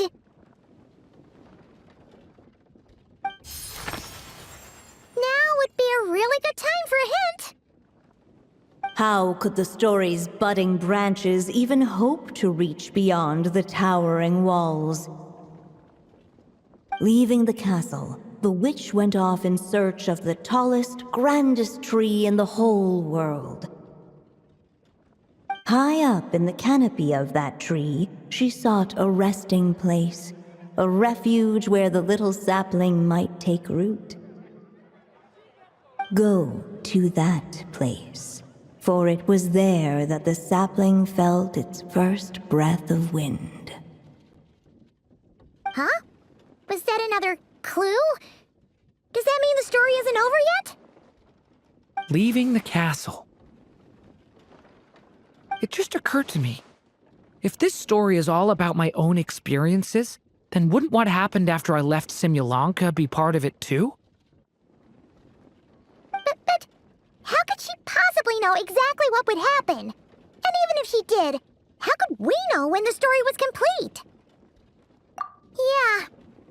Since we can't reach Alice right now, we'll just have to get to the bottom of this ourselves. But first, we gotta figure out where this riddle wants us to go. The tallest, grandest tree in the whole wide world. Huh. The only place that ever gave me that feeling was the one I ended up in right after leaving Simulanka. They had great coffee there, too. And so many books you'd never run out of things to read. Think about it. Our search in Mondstadt began in a library, right? Well, Sumeru City's got one of those, too. And it's absolutely huge. What do you say? Should we try looking there? Huh. That does kind of make sense. And it's not like Paimon's got a better idea. Alright, let's just give Jean and the others a heads up first. Well, it sounds like you've got a plan, so I won't interfere. All I ask is that you stay safe. Albedo won't be back for some time, and until he is, we can't know for sure how dangerous Durin might be in his current state. I'm so sorry about what happened before. Believe me, I'm not blaming you, and neither is anyone else here. If anything, it's the opposite. We're all just worried about you. Worried? About me? Come with me. I want to show you something. As soon as they heard you were awake, they all hurried over to see how you were doing. You all came to see me? A little birdie told me you're working on finishing a storybook. So maybe all those people losing their memories is just a plot twist waiting to be resolved. Miss Lisa, you always seem to know how to put my mind at ease. Please, everyone, don't worry about me. When I get back, I'll find a way to complete my mother's story, and the one we started, too.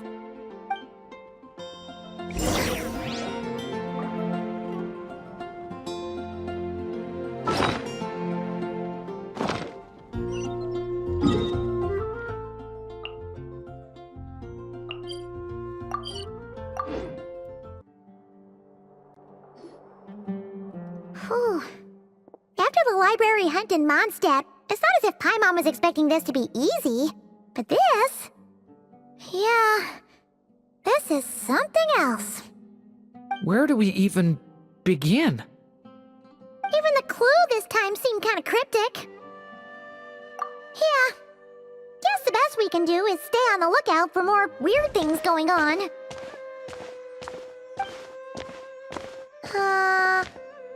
Huh? Sorry, what was that? I'm here to return Volume 5. According to the catalog, Volume 5 of this series is not available for loan. I can't accept the return of a book that was never checked out in the first place. Let me put it this way. My copy is complete. Yours, on the other hand, is missing large amounts of content. So you should swap it for mine instead. Sir, you have to understand.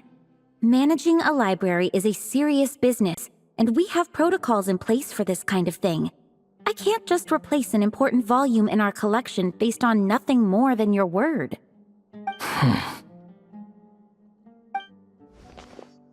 Hey, look what the Wandering Tom dragged in.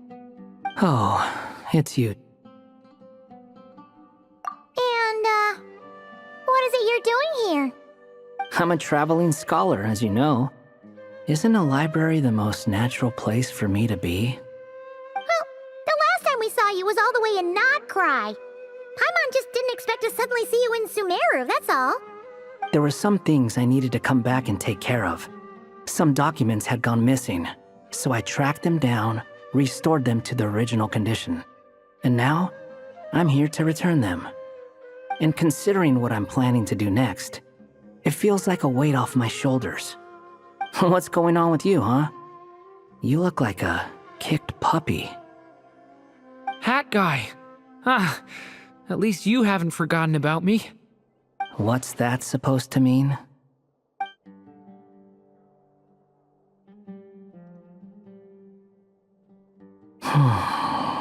So it's been getting worse. Sounds like you know something we don't. After he left Similanka, he spent some time traveling Sumeru with me.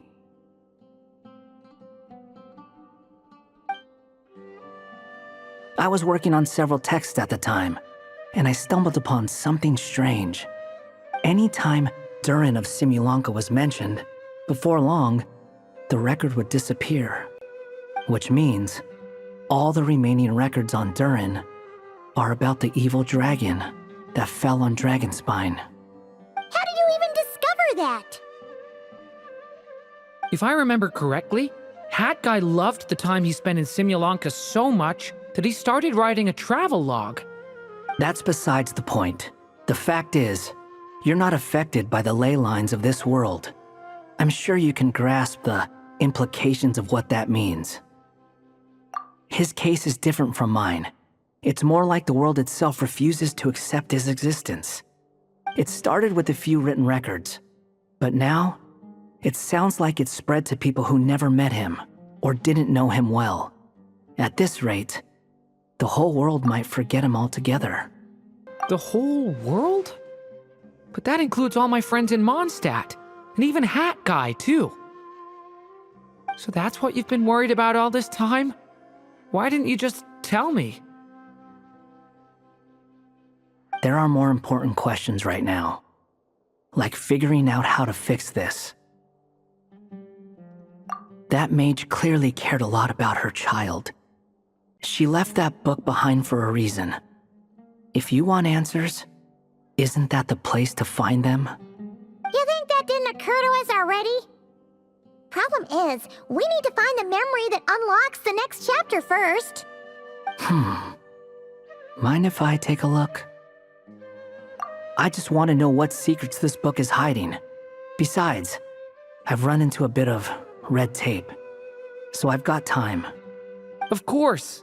Be my guest. So, the memory we've been looking for was about you? All along?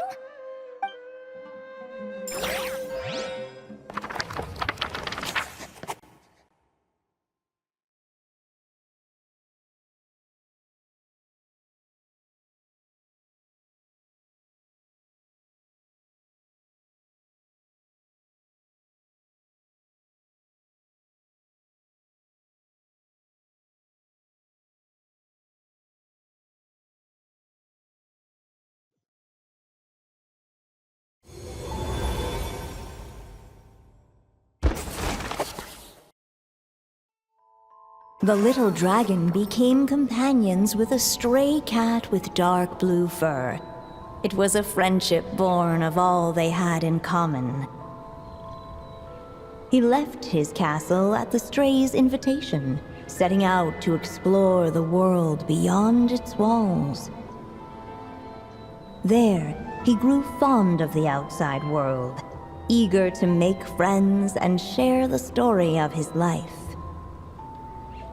Taken by the dragon's story, the stray tried to write it down. But he soon realized that no matter how he tried, it would always warp into the evil dragon's tale.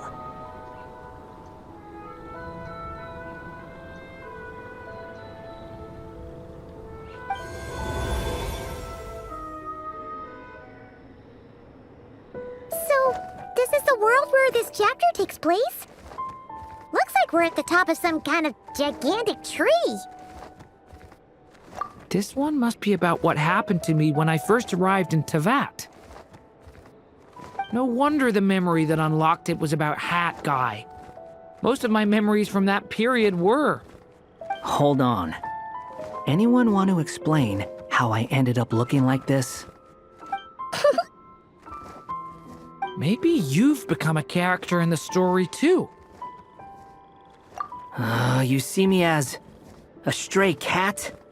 A wandering Tom, to be exact. You should count yourself lucky. Of all Durin's friends, your character is by far the most memorable. Maybe it's because I've known Hat Guy for longer, so my impression of him is more vivid than the others. Vivid? Then how come you haven't changed one bit? Guess that means the impression the Traveler left was so vivid, it didn't need changing.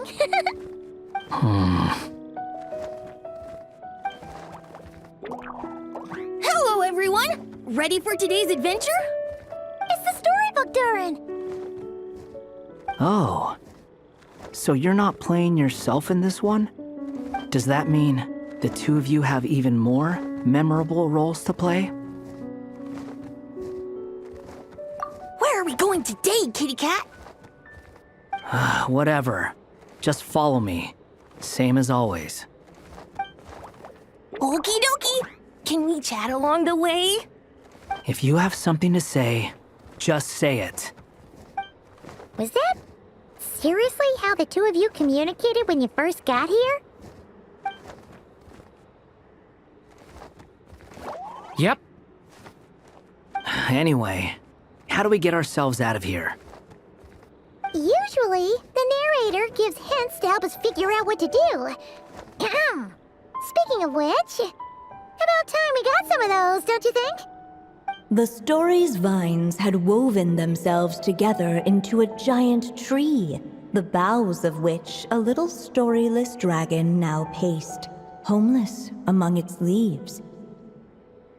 He had to find a way to leave this place and set off in search of a home of his own. If he stayed, the world would erase him from its memory altogether. To leave this place? But where am I supposed to go? The little dragon felt completely lost. Just like the vines, the road ahead branched off into different directions, twisting and turning before disappearing into the mist. But as luck would have it, a prophetess waited up ahead. Perhaps she might know where each path might take him.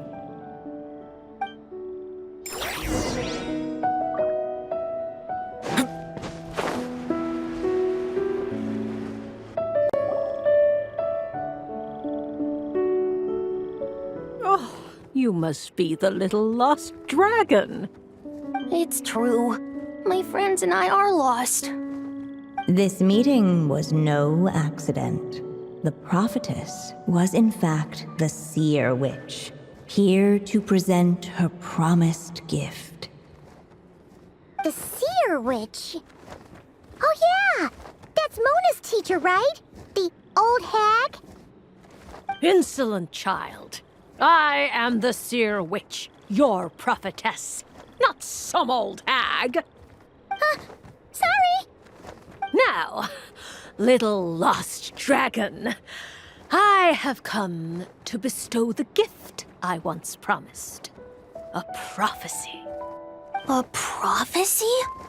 Hear me now, for my prophecy is this. One day, the dragon from beyond the castle shall be reborn, and none may avert its coming. The wind took the prophecy and swept it off into the distance. And so, the little dragon was shown a path to wander. As far as I remember, once that alchemist from Mondstadt learned about the prophecy, he chose to stand with you against the evil dragon. So, what does any of this have to do with you being forgotten? Oh, wise witch of prophecy! Could we trouble you with another question? As enigmatic as she was elegant, the seer witch spoke no more, for her thoughts had long since returned to the starry firmament above. Ugh! Just when we actually needed her. The seer witch was my mother's friend, so the prophecy she just gave should turn out to be helpful. Well, it's not like we've got better options. But, if all we need to do is leave this place, which path should we take? Why don't we take a look around?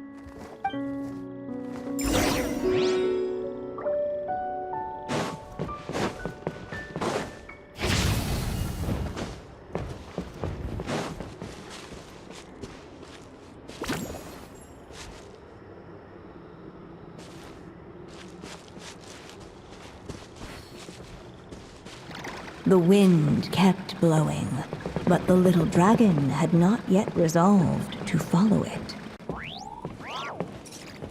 Before him lay a foggy path, and where it might lead he could not tell.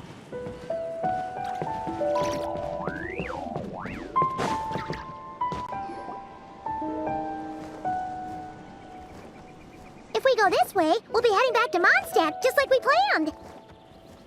Out of all the options so far, this seems like the safest, right? At least we know what happens next. He helps stop the evil dragon from returning, gets a new body, makes a whole bunch of friends, who all just forget about him. But you didn't forget, Hat Guy. I'm just saying, choosing this path wouldn't solve the main problem. You'd still end up being forgotten. Huh. I'm not against choosing this path. I just wonder what secrets it might be hiding. Let me think about it.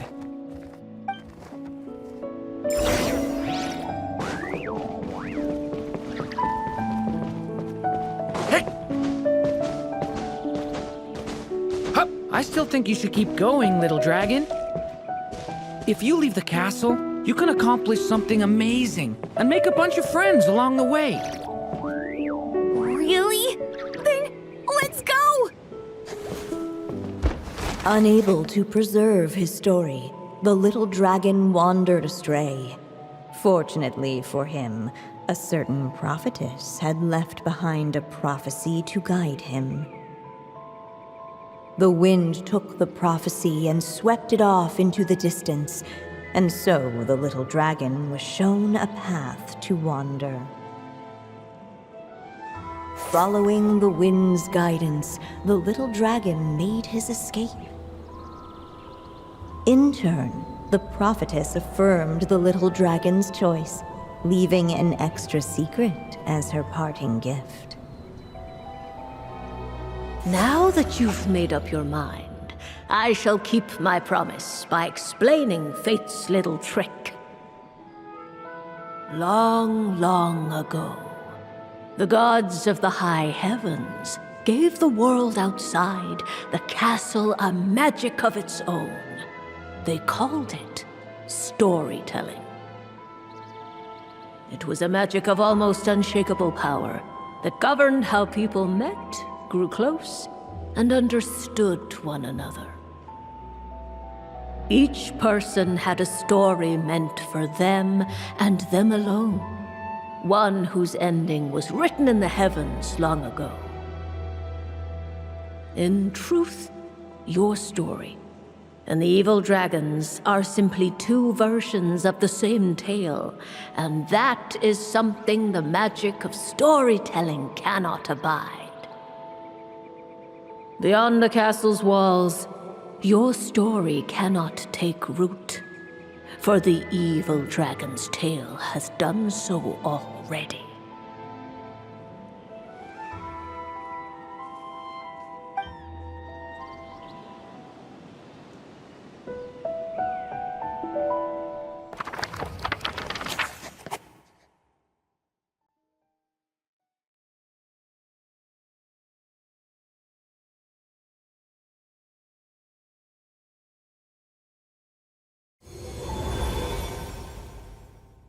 So, that was the secret?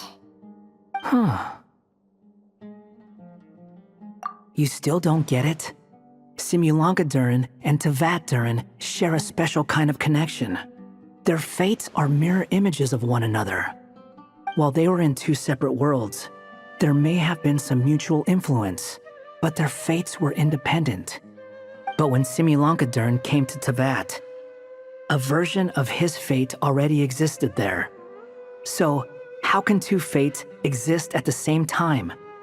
The answer is, they can't. The rules of this world don't allow it. You can't return a book you never checked out in the first place. So,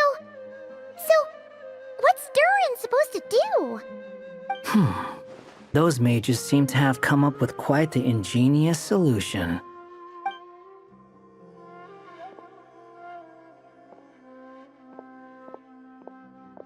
I'm here to make a return. As I said, there's no record of Volume 5 of this series ever being checked out.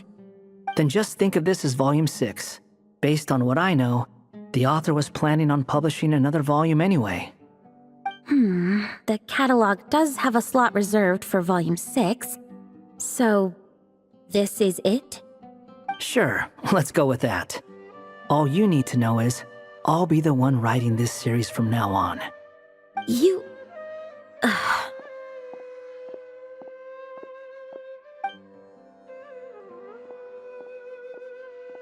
are you up to this time? Remember the red tape I mentioned before? Well, I just took care of it. Now, I guess you'll be off to see your alchemist friend? It should be pretty obvious by now. He has the answers you're looking for. Well, we do have a whole bunch of things to confirm with Rubedo, that's for sure. But didn't Jean say he'd be gone for quite a while? I'll join you. Just let me know when it's time to go. Hat guy? Don't sound so surprised. I'm part of this story too, aren't I? I'm just playing my role. Well, yeah. But it's not that. I just feel like you want to help, but something's holding you back. When I first realized you were being forgotten by the world, I thought it might be because you spent too much time with me. I even thought cutting our ties might be the only way to fix it. Why would you think that?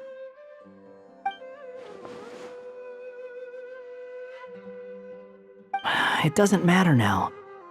Judging from the answer this book has given us, I was probably overthinking it.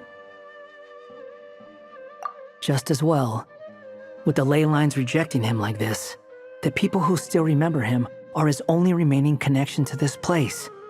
If that last fragile tie was broken, who can say what devastation his unbound body might unleash?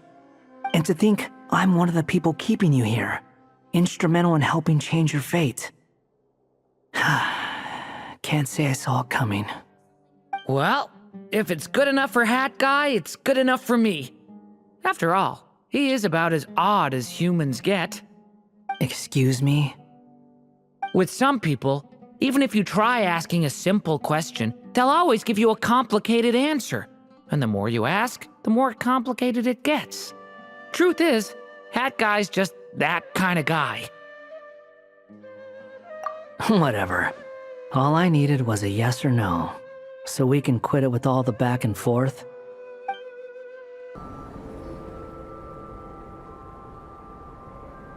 So this is the other Durin, huh?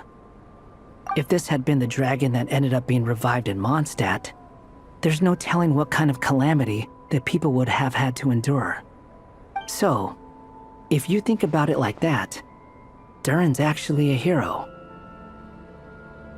No, I'm just a little envious, that's all. Not everyone gets a chance to be a hero. Actually, most of the credit belongs to Albedo. Then again, barely anyone even remembers you at this point. So I guess there's not much left to envy. Ah, so you three still remember Durin. Looks like the memory loss hasn't spread to close friends. Yet. I guess that means my memory of you must still be complete as well. Albedo. You're finally here! Oh, boy, do we have a whole pile of questions for you! Oh, you're here too. I think I've pieced together some of what happened to him. But what's your take on things?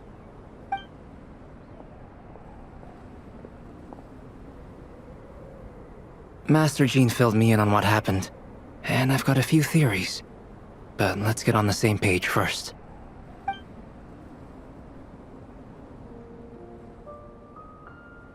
Well, physically, he's doing fine. His body is holding the abyssal power at bay. And there's nothing whatsoever to indicate any risk of collapse. So, from an alchemy point of view, there's nothing wrong with him? The issue isn't so much that the abyssal power within him has gotten out of control. It's that the connection between his will and body is fading. If he ends up losing his conscious will, his body will fall back on its biological instincts. And that's when the abyssal power within it will take over. This book mentioned a witches' gathering. It seems like quite a few of these witches got themselves involved in Durin's case. Which brings me to my theory. Bringing Fairy Tale Durin into this world to replace the Durin on Dragonspine means using one Durin's fate to overwrite the others. But the power of alchemy alone would not be enough to pull off such a feat. It would have required the combined use of Miss Barbeloff's astrology, my teacher's alchemy, and Aunt Alice's magic. After learning of Miss Barbeloff's prophecy, Durin and I finally came up with a way to settle the Dragonspine Durin problem for good. And I took care of the alchemy side of things, which, looking back on it, seems to have been a part of their plan all along. So now, there's only one thing missing. As for the fate theory our friend in the hat just mentioned, I still can't figure out how any kind of magic could possibly influence the fate of Tevat. But I'm certain that the answer lies within this book. So, the reason Alice had us complete this book was to make that magic possible? A form of magic powerful enough to rewrite fate itself. Well, we've no time to lose. I just need to take a look at the book. The next part of the story most likely relates to me. So the memory that unlocks it must be connected to me too. Huh? The giant tree was home to a broken branch, the shape of its splintered arm aligning perfectly with the branch that had burst forth from the castle walls. Join yourself to that broken bough, for there you may take root at last, and henceforth bask in the sun and rain of the world beyond the castle.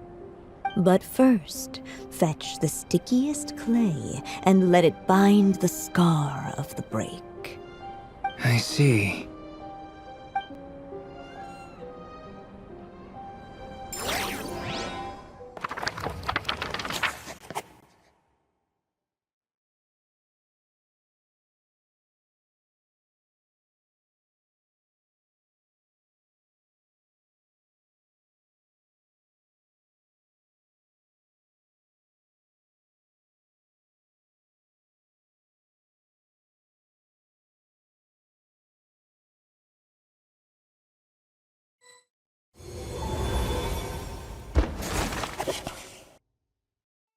Guided by the breeze, the little dragon arrived at an alchemist's workshop. There he was greeted by a clay figure, a child molded by the Sage Witch's hands. Though gentle in appearance, he had inherited his mother's cold, sharp wisdom. And he was determined to avert the calamity the evil dragon would bring, and so was his helper, none other than the little dragon himself.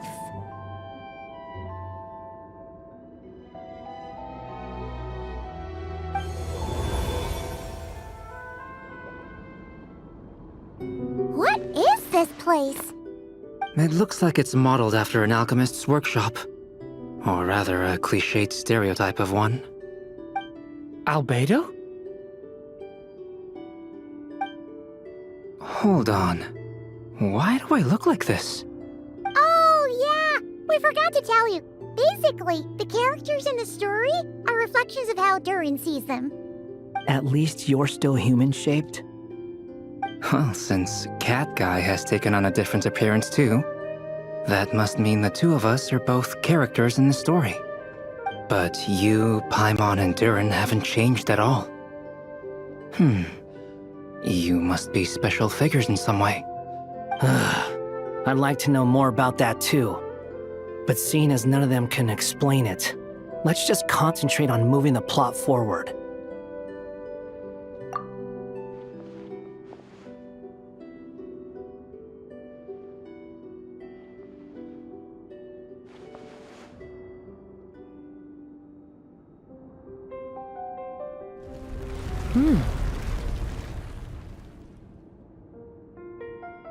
And just like that, the group stumbled upon a hidden passageway. Intricately crafted, it seemed to lead them towards another exciting chapter of the tale. Come on! What are we waiting for? Next chapter, here we come! Ouch! But this was a chapter that had not yet been written. Ahead of them was a storyless void, and they could go no further. What? Then what's the point of having a path here? Sounds like a pretty bad habit for a writer.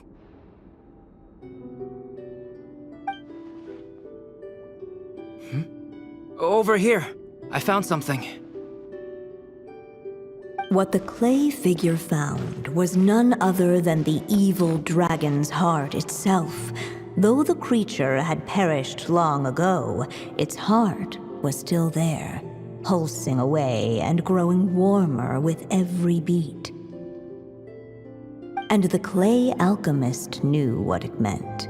That the evil dragon would return one day, just as the prophecy had foretold. Yet, guided by his mother's wisdom, he foresaw another fate. If only the alchemist could bestow this heart upon the little dragon, he might be reborn in the evil dragon's stead. Only then would the evil dragon's heart grow still, and the little one inherit its tale. Sounds like this chapter's about Albedo bringing me to life? If that really was the solution, though, this would have been over the minute I finished the transmutation. So why is Durin still being forgotten? There has to be some other reason. Yeah, I'd like to explore the area a bit more.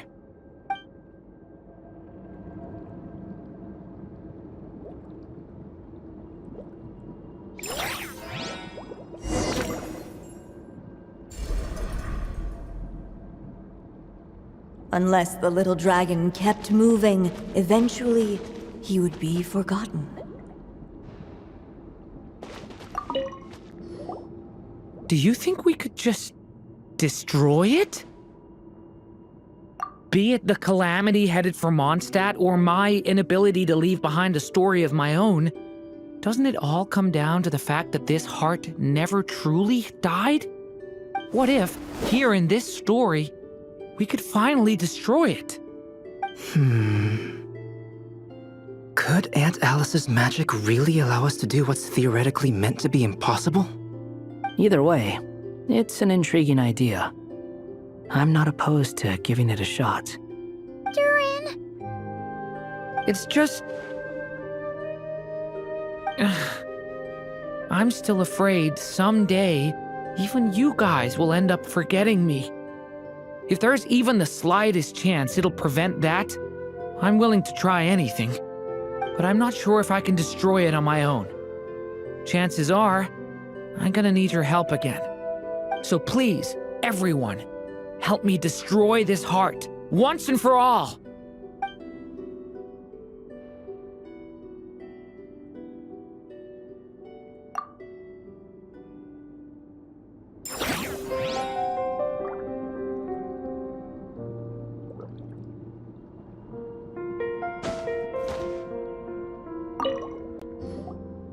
The evil dragon's heart continued to beat, as if waiting for the little dragon to accept it as his own. Looks like we have no choice but to get this done. Whatever happens next, Durin is going to need all of our help.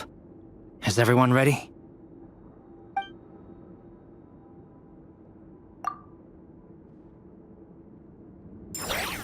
What the clay figure found was none other than the evil dragon's heart itself.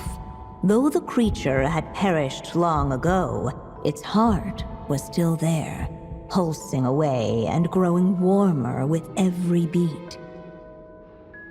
And the clay alchemist knew what it meant.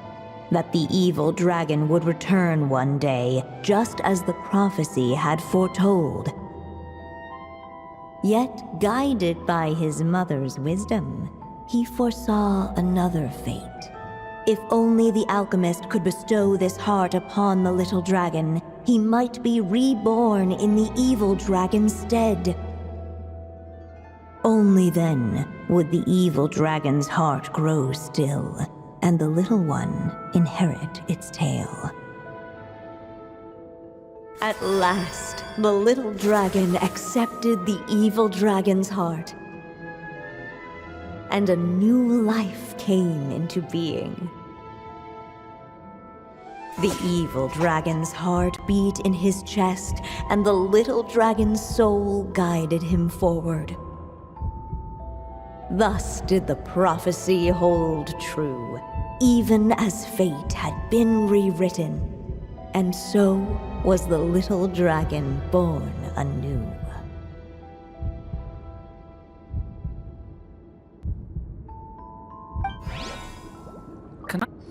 Finally! A happy ending! That must be the last step, right? Woohoo! We completed the story!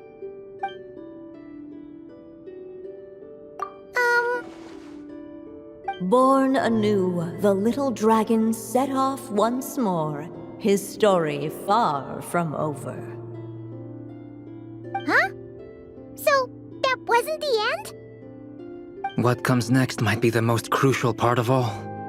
The real last step. If fate really is as devious as they say, then I say, show us what you've got. Wow! You're all so serious all of a sudden.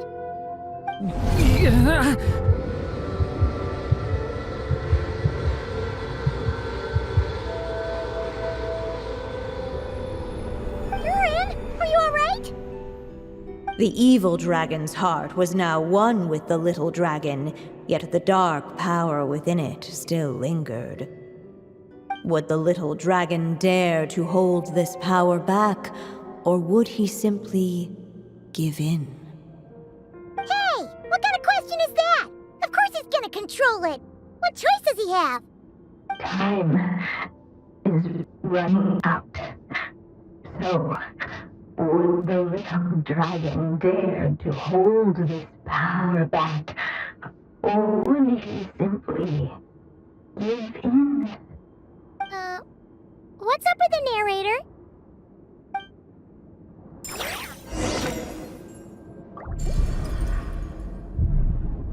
Would he dare to hold this power back, or would he simply give in?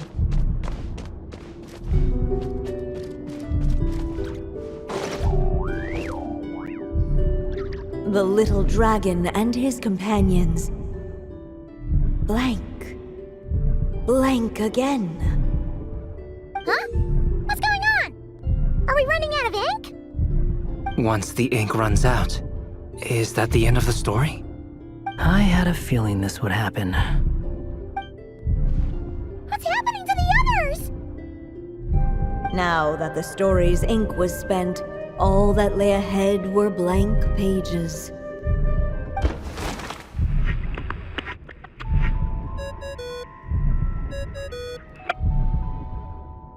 Hello, children.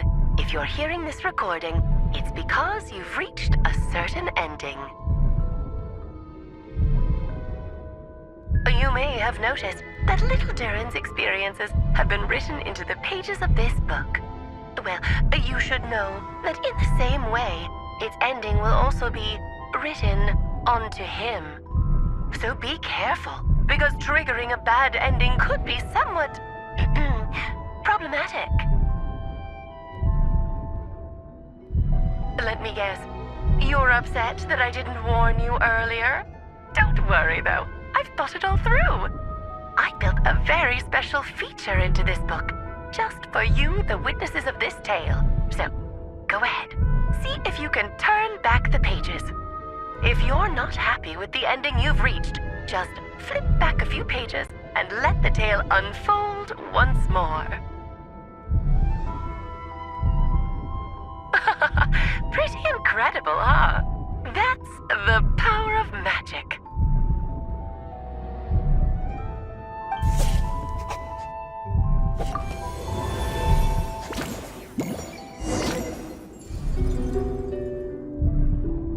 Would he dare to hold this power map? Or would he simply give in?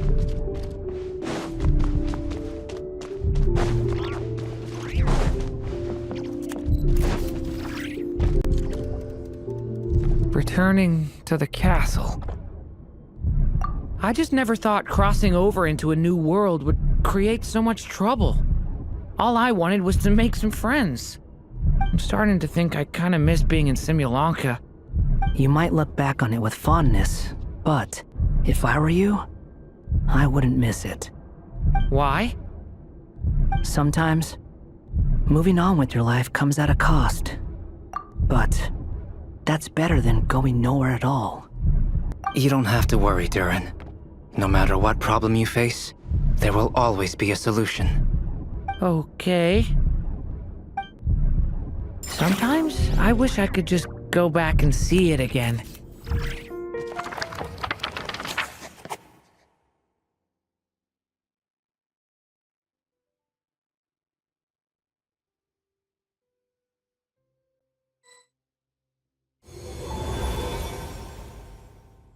As the little dragon slipped back inside the castle's walls, the clamor of the outside world fell away. There was no danger here, no problems for the little dragon to resolve. As soon as his mother finished her story, it was time for the child to drift off into the world of dreams. And so the story ended, with the little dragon fast asleep in his castle, just like he had never even hatched. What's going on? I feel so weak. Hey, what's happening? Durin, wake up! But this can't be how it ends. Durin promised to bring back everyone's memories. There's no way he'd accept an ending like this.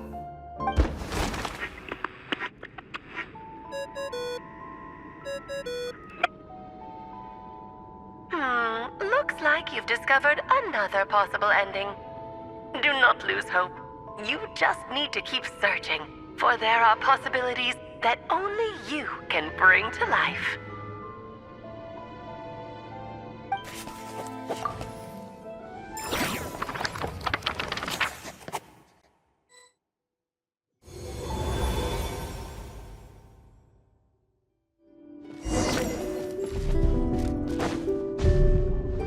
Would he dare to hold this power? power map. Ahead of them was a storyless void, and they could go no further.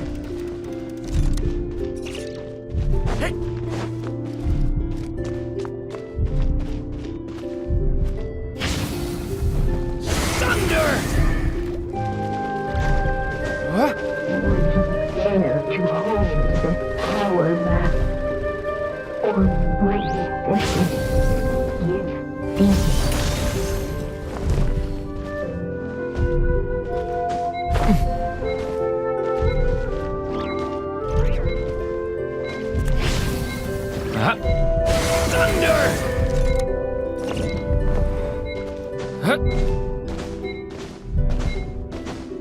Would you dare to hold this power map? Or would he?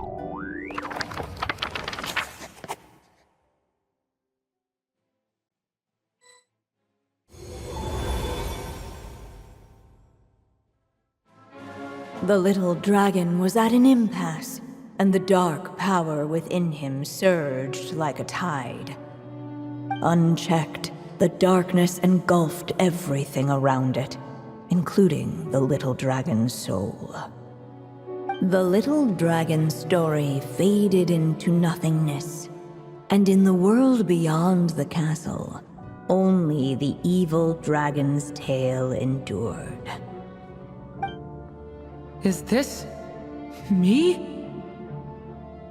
And so the story ended, with the little dragon fading from sight, leaving nothing but the evil dragon's shadow in his place. Oh no! That means Durin... What do we do now?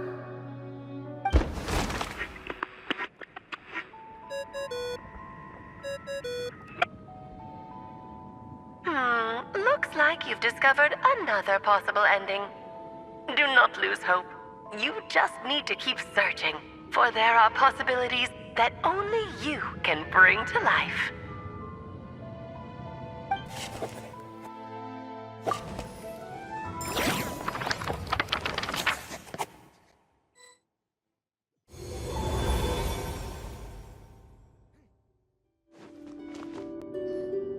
What's going on here? Why isn't the story letting Durin just suppress the abyssal power? It keeps getting stuck.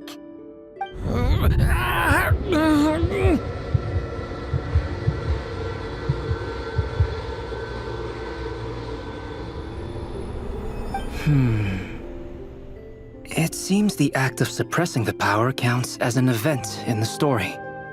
In other words, we would need ink to write it in. So, what now? Did we use too much earlier? How are we supposed to write a happy ending with only this much left? But... Well, this is Durin's story. As long as he's alive and well, why should it end? If there really is such a direct correlation between the story and his fate, I may have a potential hypothesis. Durin was, and still is in essence, a storybook character, written into being by M. From the moment he was born, he has always dwelt within her story. And I suspect that has remained the case, even after his arrival in Tevat. Reviving Durin in the evil dragon's place was an act of grafting this Durin story onto the latter's fate. In essence, that is how his fate was rewritten. But there is a fundamental difference between a being's story and its fate. As Miss Barbeloth reminded us, the fate of every living being in Tevat has been woven into the fabric of time. Its most natural path, therefore, is to proceed along its given track. But Durin's story, on the other hand... As Durin's connection to this world wore thin, not only have people started to forget him, he started to lose control of the abyssal power within. In other words, his story can't continue, because the author's ink is drying up. That's what it seems like to me. It would seem the little dragon had made a group of fine friends indeed. Save it. The question is, are you here to help him, or stand in his way? This is as far as the story can go. What path will you choose? I suppose the final decision is up to me. It's hard to believe I never actually left my mother's story. If that's true, I'd like to go there and see for myself. By there, I take it you mean the blank pages of the unwritten chapter ahead?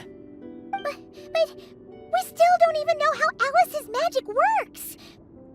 If Durin belongs inside the story, then going outside of it to some unwritten part, isn't that too risky? I'm not afraid. I second that. It would seem this is one answer you need to go seize for yourself. So be it. Whatever obstacles stand in your way, we'll tear them down together.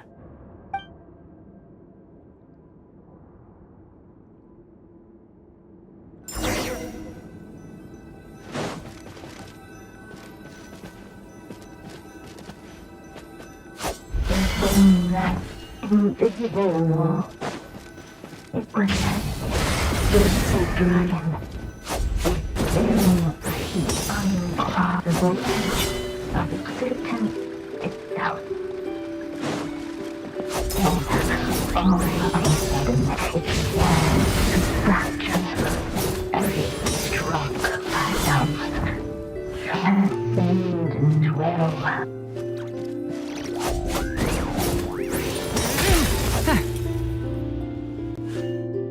Gotta keep going.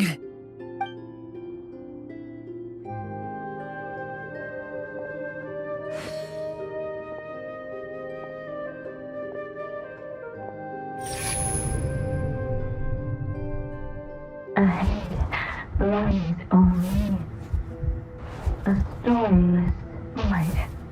My consciousness is slipping away. Keep going, Durin.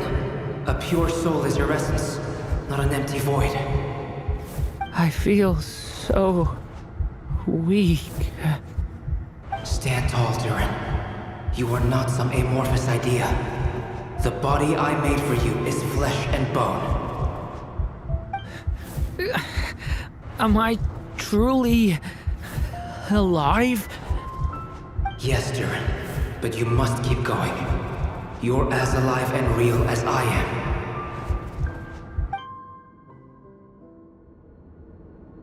I can't feel a connection. You're not alone in this world, Durin. At the very least, you have me. I can't remember anything. Who am I? Your name is Durin, and there are many who still remember it. My name is Durin. You're taking too long. Come on, Durin, run! In this world, fate waits for no one. Wait! Where am I meant to go? What am I supposed to do? Go. Make your wish come true, Durin. My wish?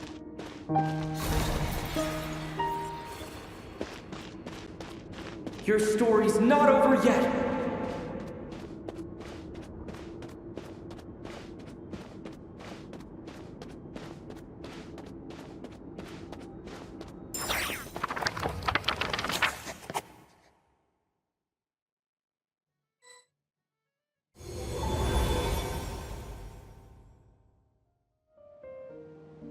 Silence, huh?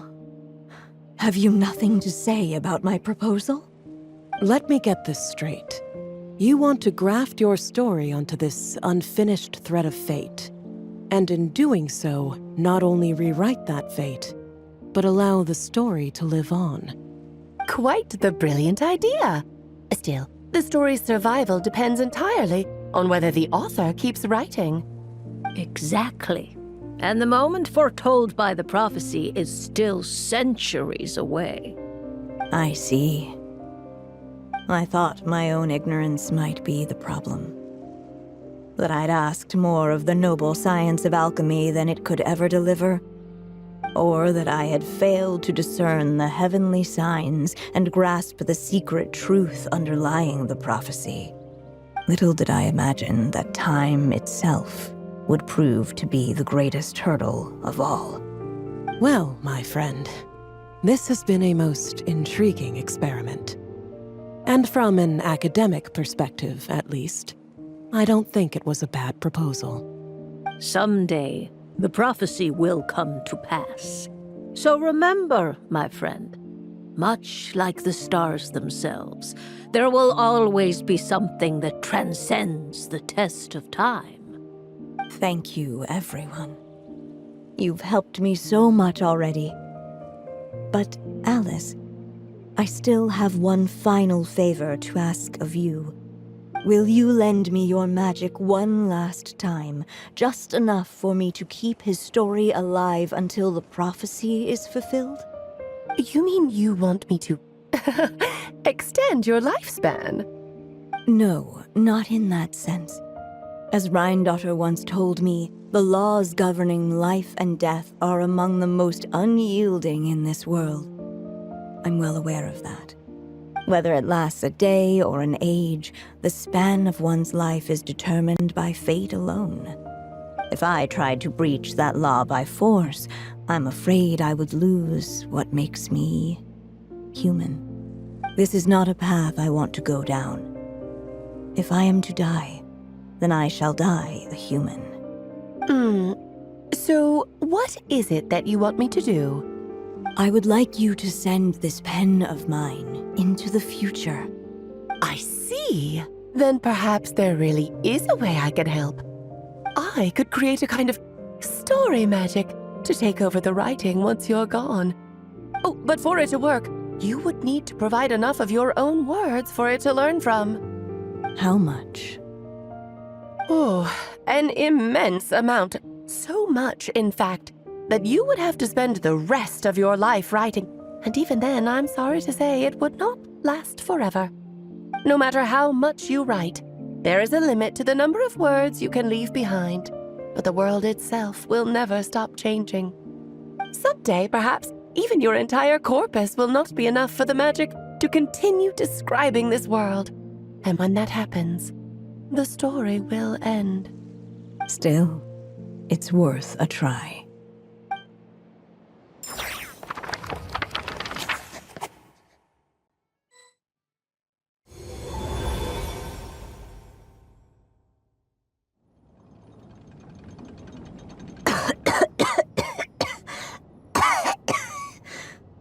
Oh, my dear Anya.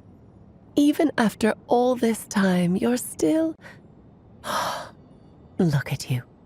You should be enjoying your old age in peace and quiet, especially now that things are finally returning to normal after that terrible calamity. Once he leaves Simulanka, things will only get more complicated.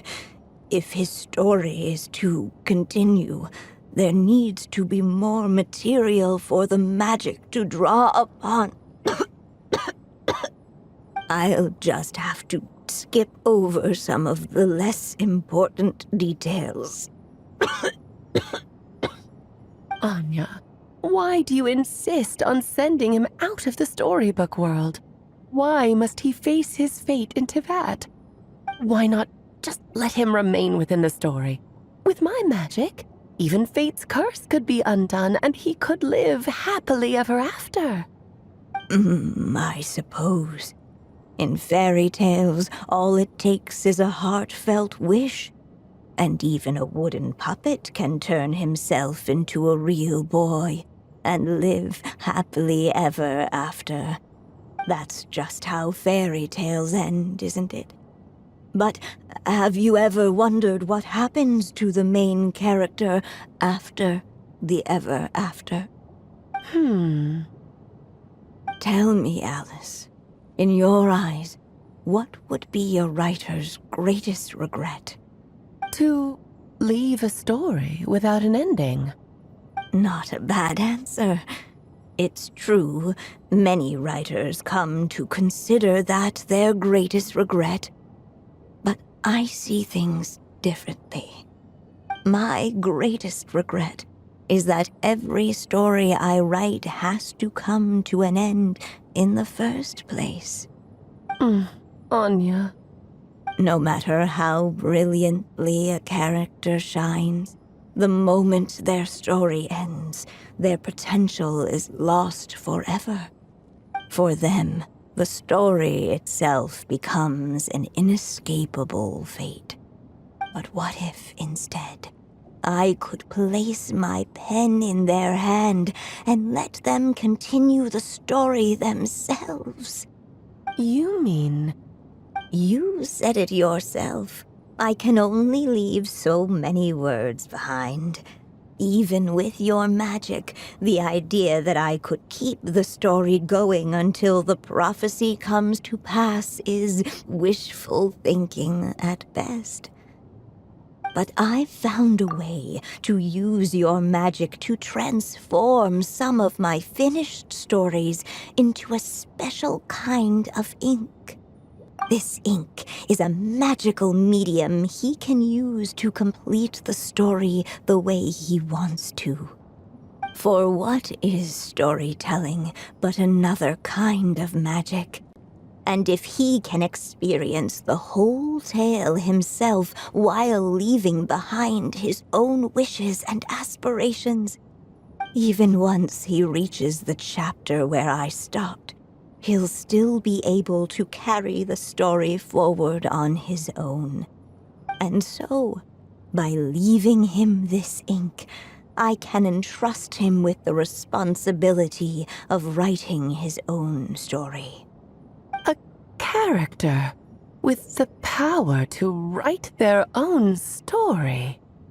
That way, he'll finally be free from the cage that is my pen.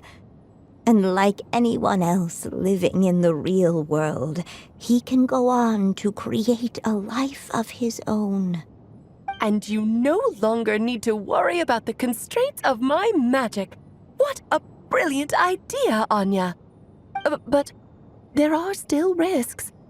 First of all, once he arrives in Teyvat, he'll have to rely entirely on the story you left him to maintain his connection to that world. As you gradually hand over creative control, that connection will grow weaker, and at some point, he might lose it altogether.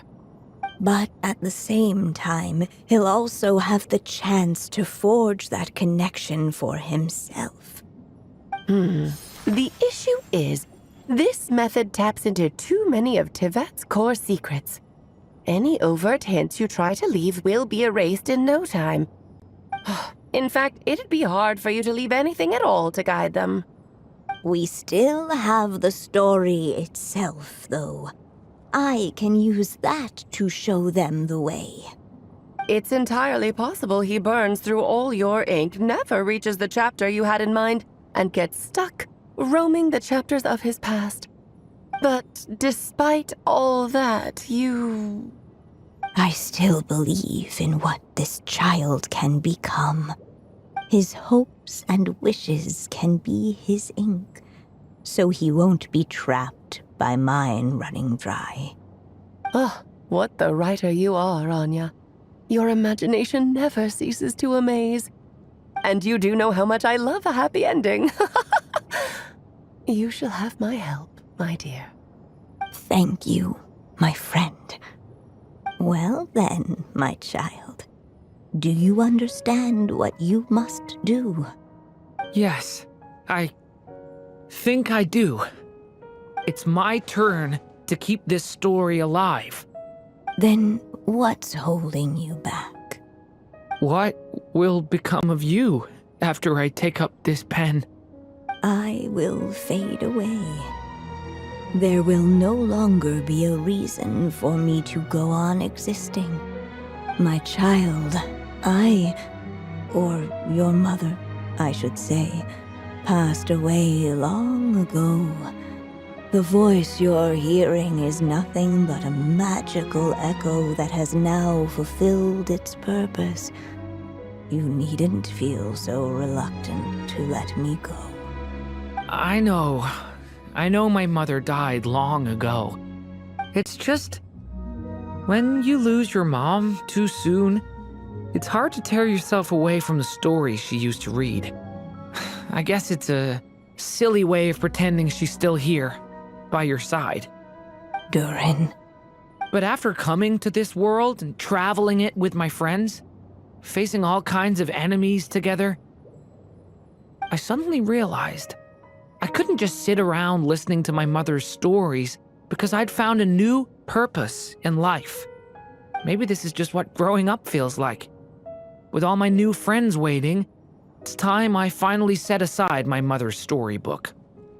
I'm ready to grow up now, Mom.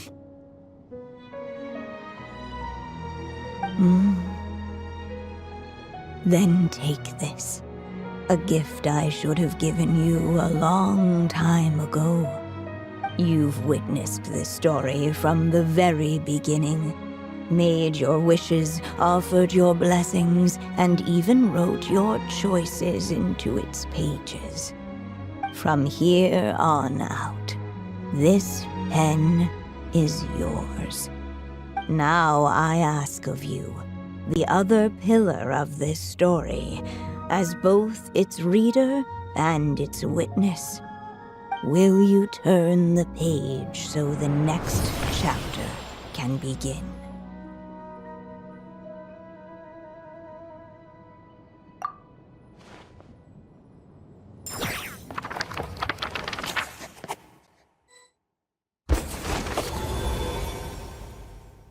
Suddenly, and without warning, the powers of darkness struck. The question was, could the little dragon prevail? Alas, it was here that the story witch's tale had to end. But Durin's tale, on the other hand, had only just begun. Stepping into his mother's memories, he picked up her pen. And so the story that was ending began anew. He had made up his mind to challenge the fate that barred the way ahead.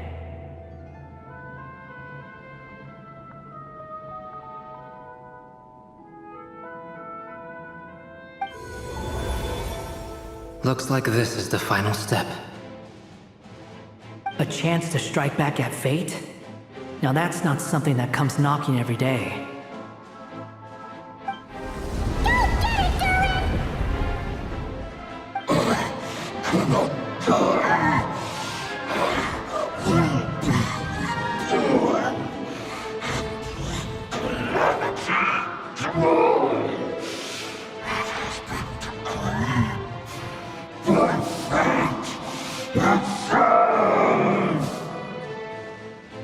No, that fate no longer defines me.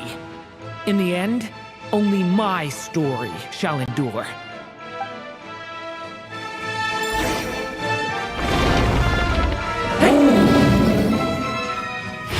Devouring Claw!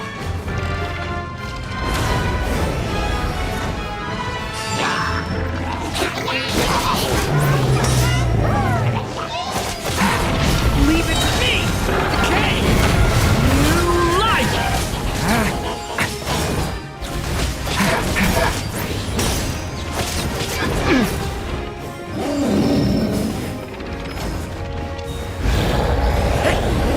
No dodging this one. Here, I'll help lift you up.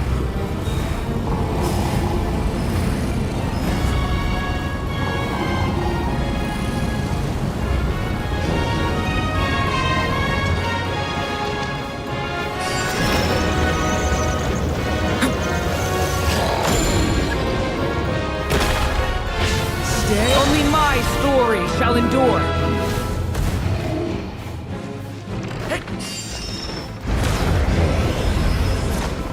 The turning point in fate! Leave it to me!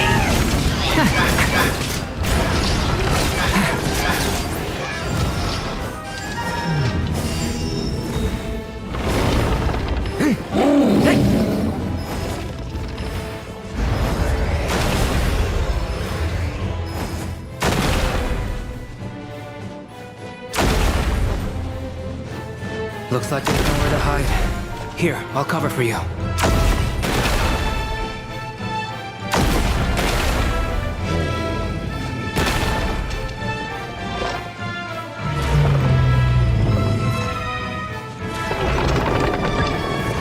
Watch this time, the light prevails.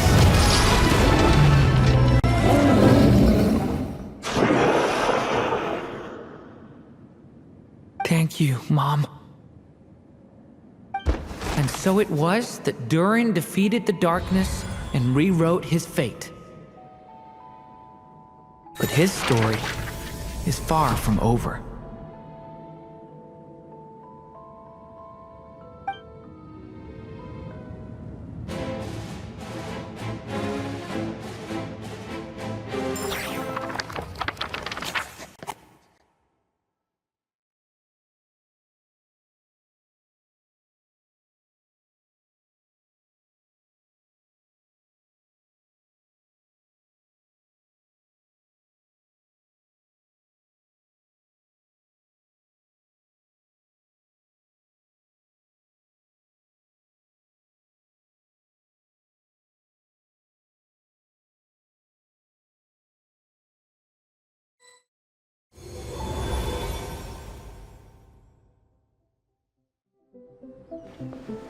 Is everyone okay?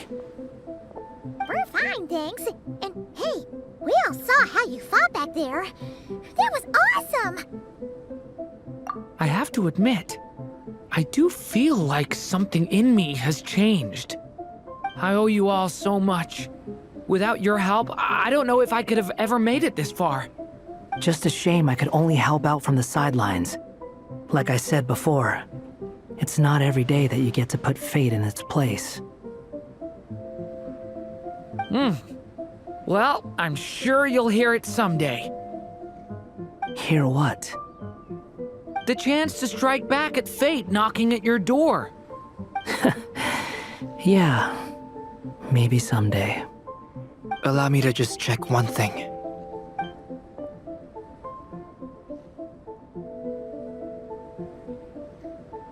Yes. The abyssal power within you has stabilized again. And those strange symptoms you were experiencing seem to have completely disappeared. Oh, thank goodness!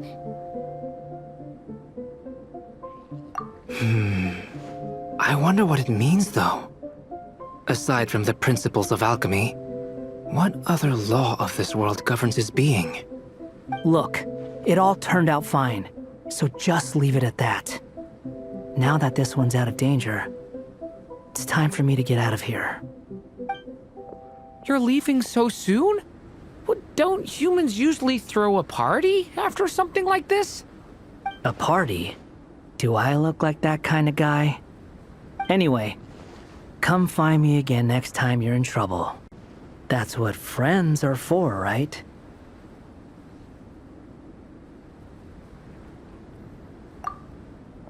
In a way, though, he is right. This is Durin's moment to celebrate, not the time for academic discussions. Hey, I don't blame you for asking. And honestly, I'd be perfectly happy to talk about it. It's just, I wouldn't even know where to start. It's all right. I'm sure we'll get a chance at some point. After all, your story's only just begun. All right then. Traveler and Paimon, we'll part ways here. Given the extraordinary nature of the things we witnessed today, I need to make sure it's all recorded properly. Okay, see ya! So, it's party time next! Huh?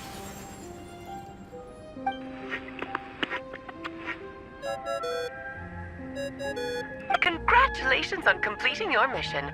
Now then, as per our agreement, it's about time you returned that book. She must have known the moment we finished! Just like she said she would! I've heard dressing appropriately is a must for socializing.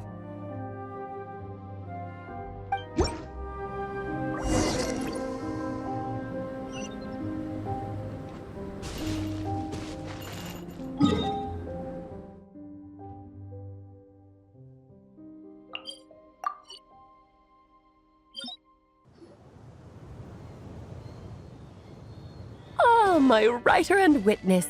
It's been quite the journey, hasn't it? You had special plans for the traveler from the start, didn't you? But of course, that goes without saying. For a story to live on, it needs both a writer and a reader. Only then can my magic take effect. I chose the traveler as the witness because of the special nature of who he is. It's not easy finding someone with that kind of background, you know. For a moment, I even considered taking the role myself.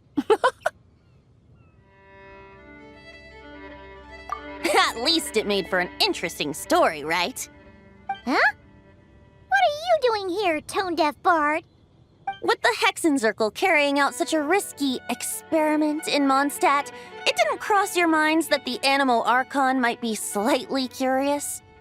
Sorry for the trouble, Lord Barbados. Think nothing of it.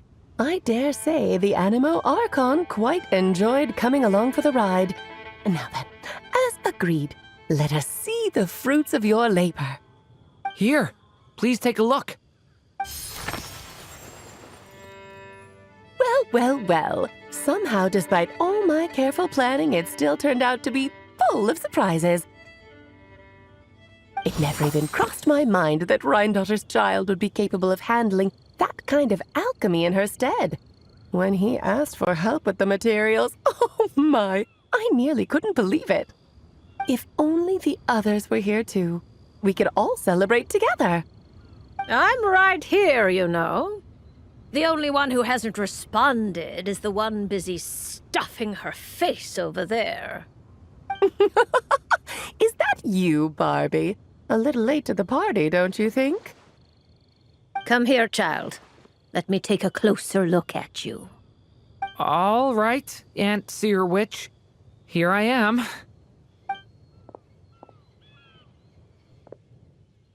Just as I thought. This child's fate does not appear among the stars. Anya has accomplished what almost no one before her could. What does that mean? Child, all you need to know is that you're very lucky indeed. Oh.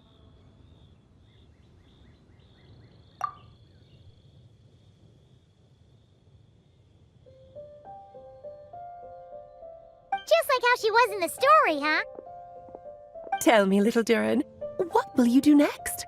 I, for one, cannot wait to see how your story unfolds. Well, there's so much I want to do. I'm not even sure where to begin.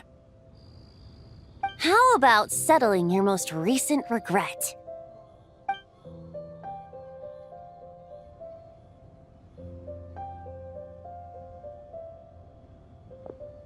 Not so fast, tone-deaf bard. What exactly did you just tell Durin to do? To make the long overdue wish come true.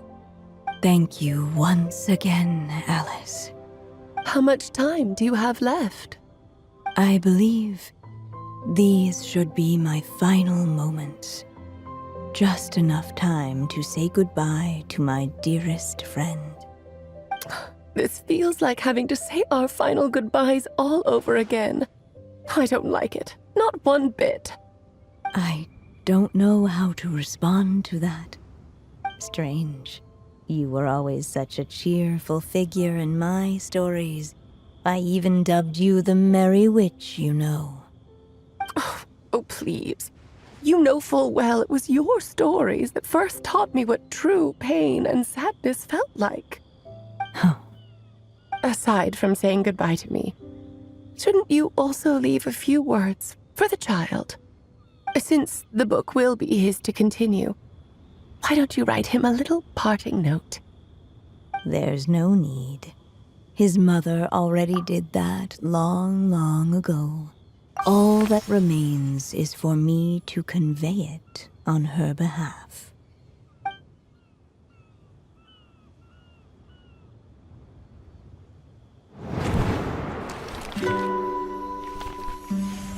My child, these may be the last words I get to leave you.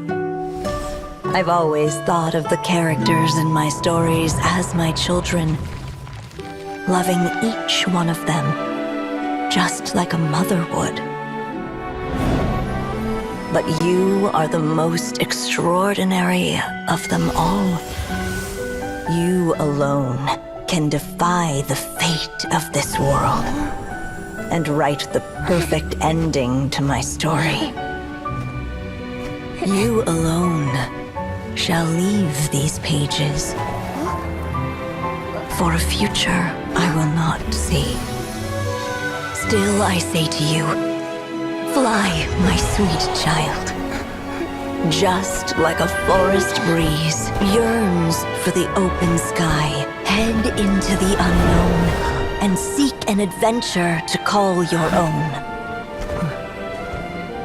If you meet a dragon bright as 1,000 jewels, dance through the air together.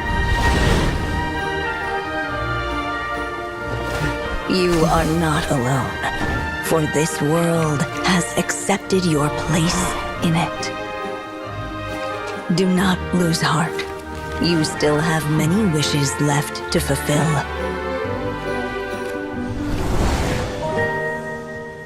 A long tale awaits you, my love. Let songs and flowers be the ink that fills its pages. Take my pen and use it to continue your story.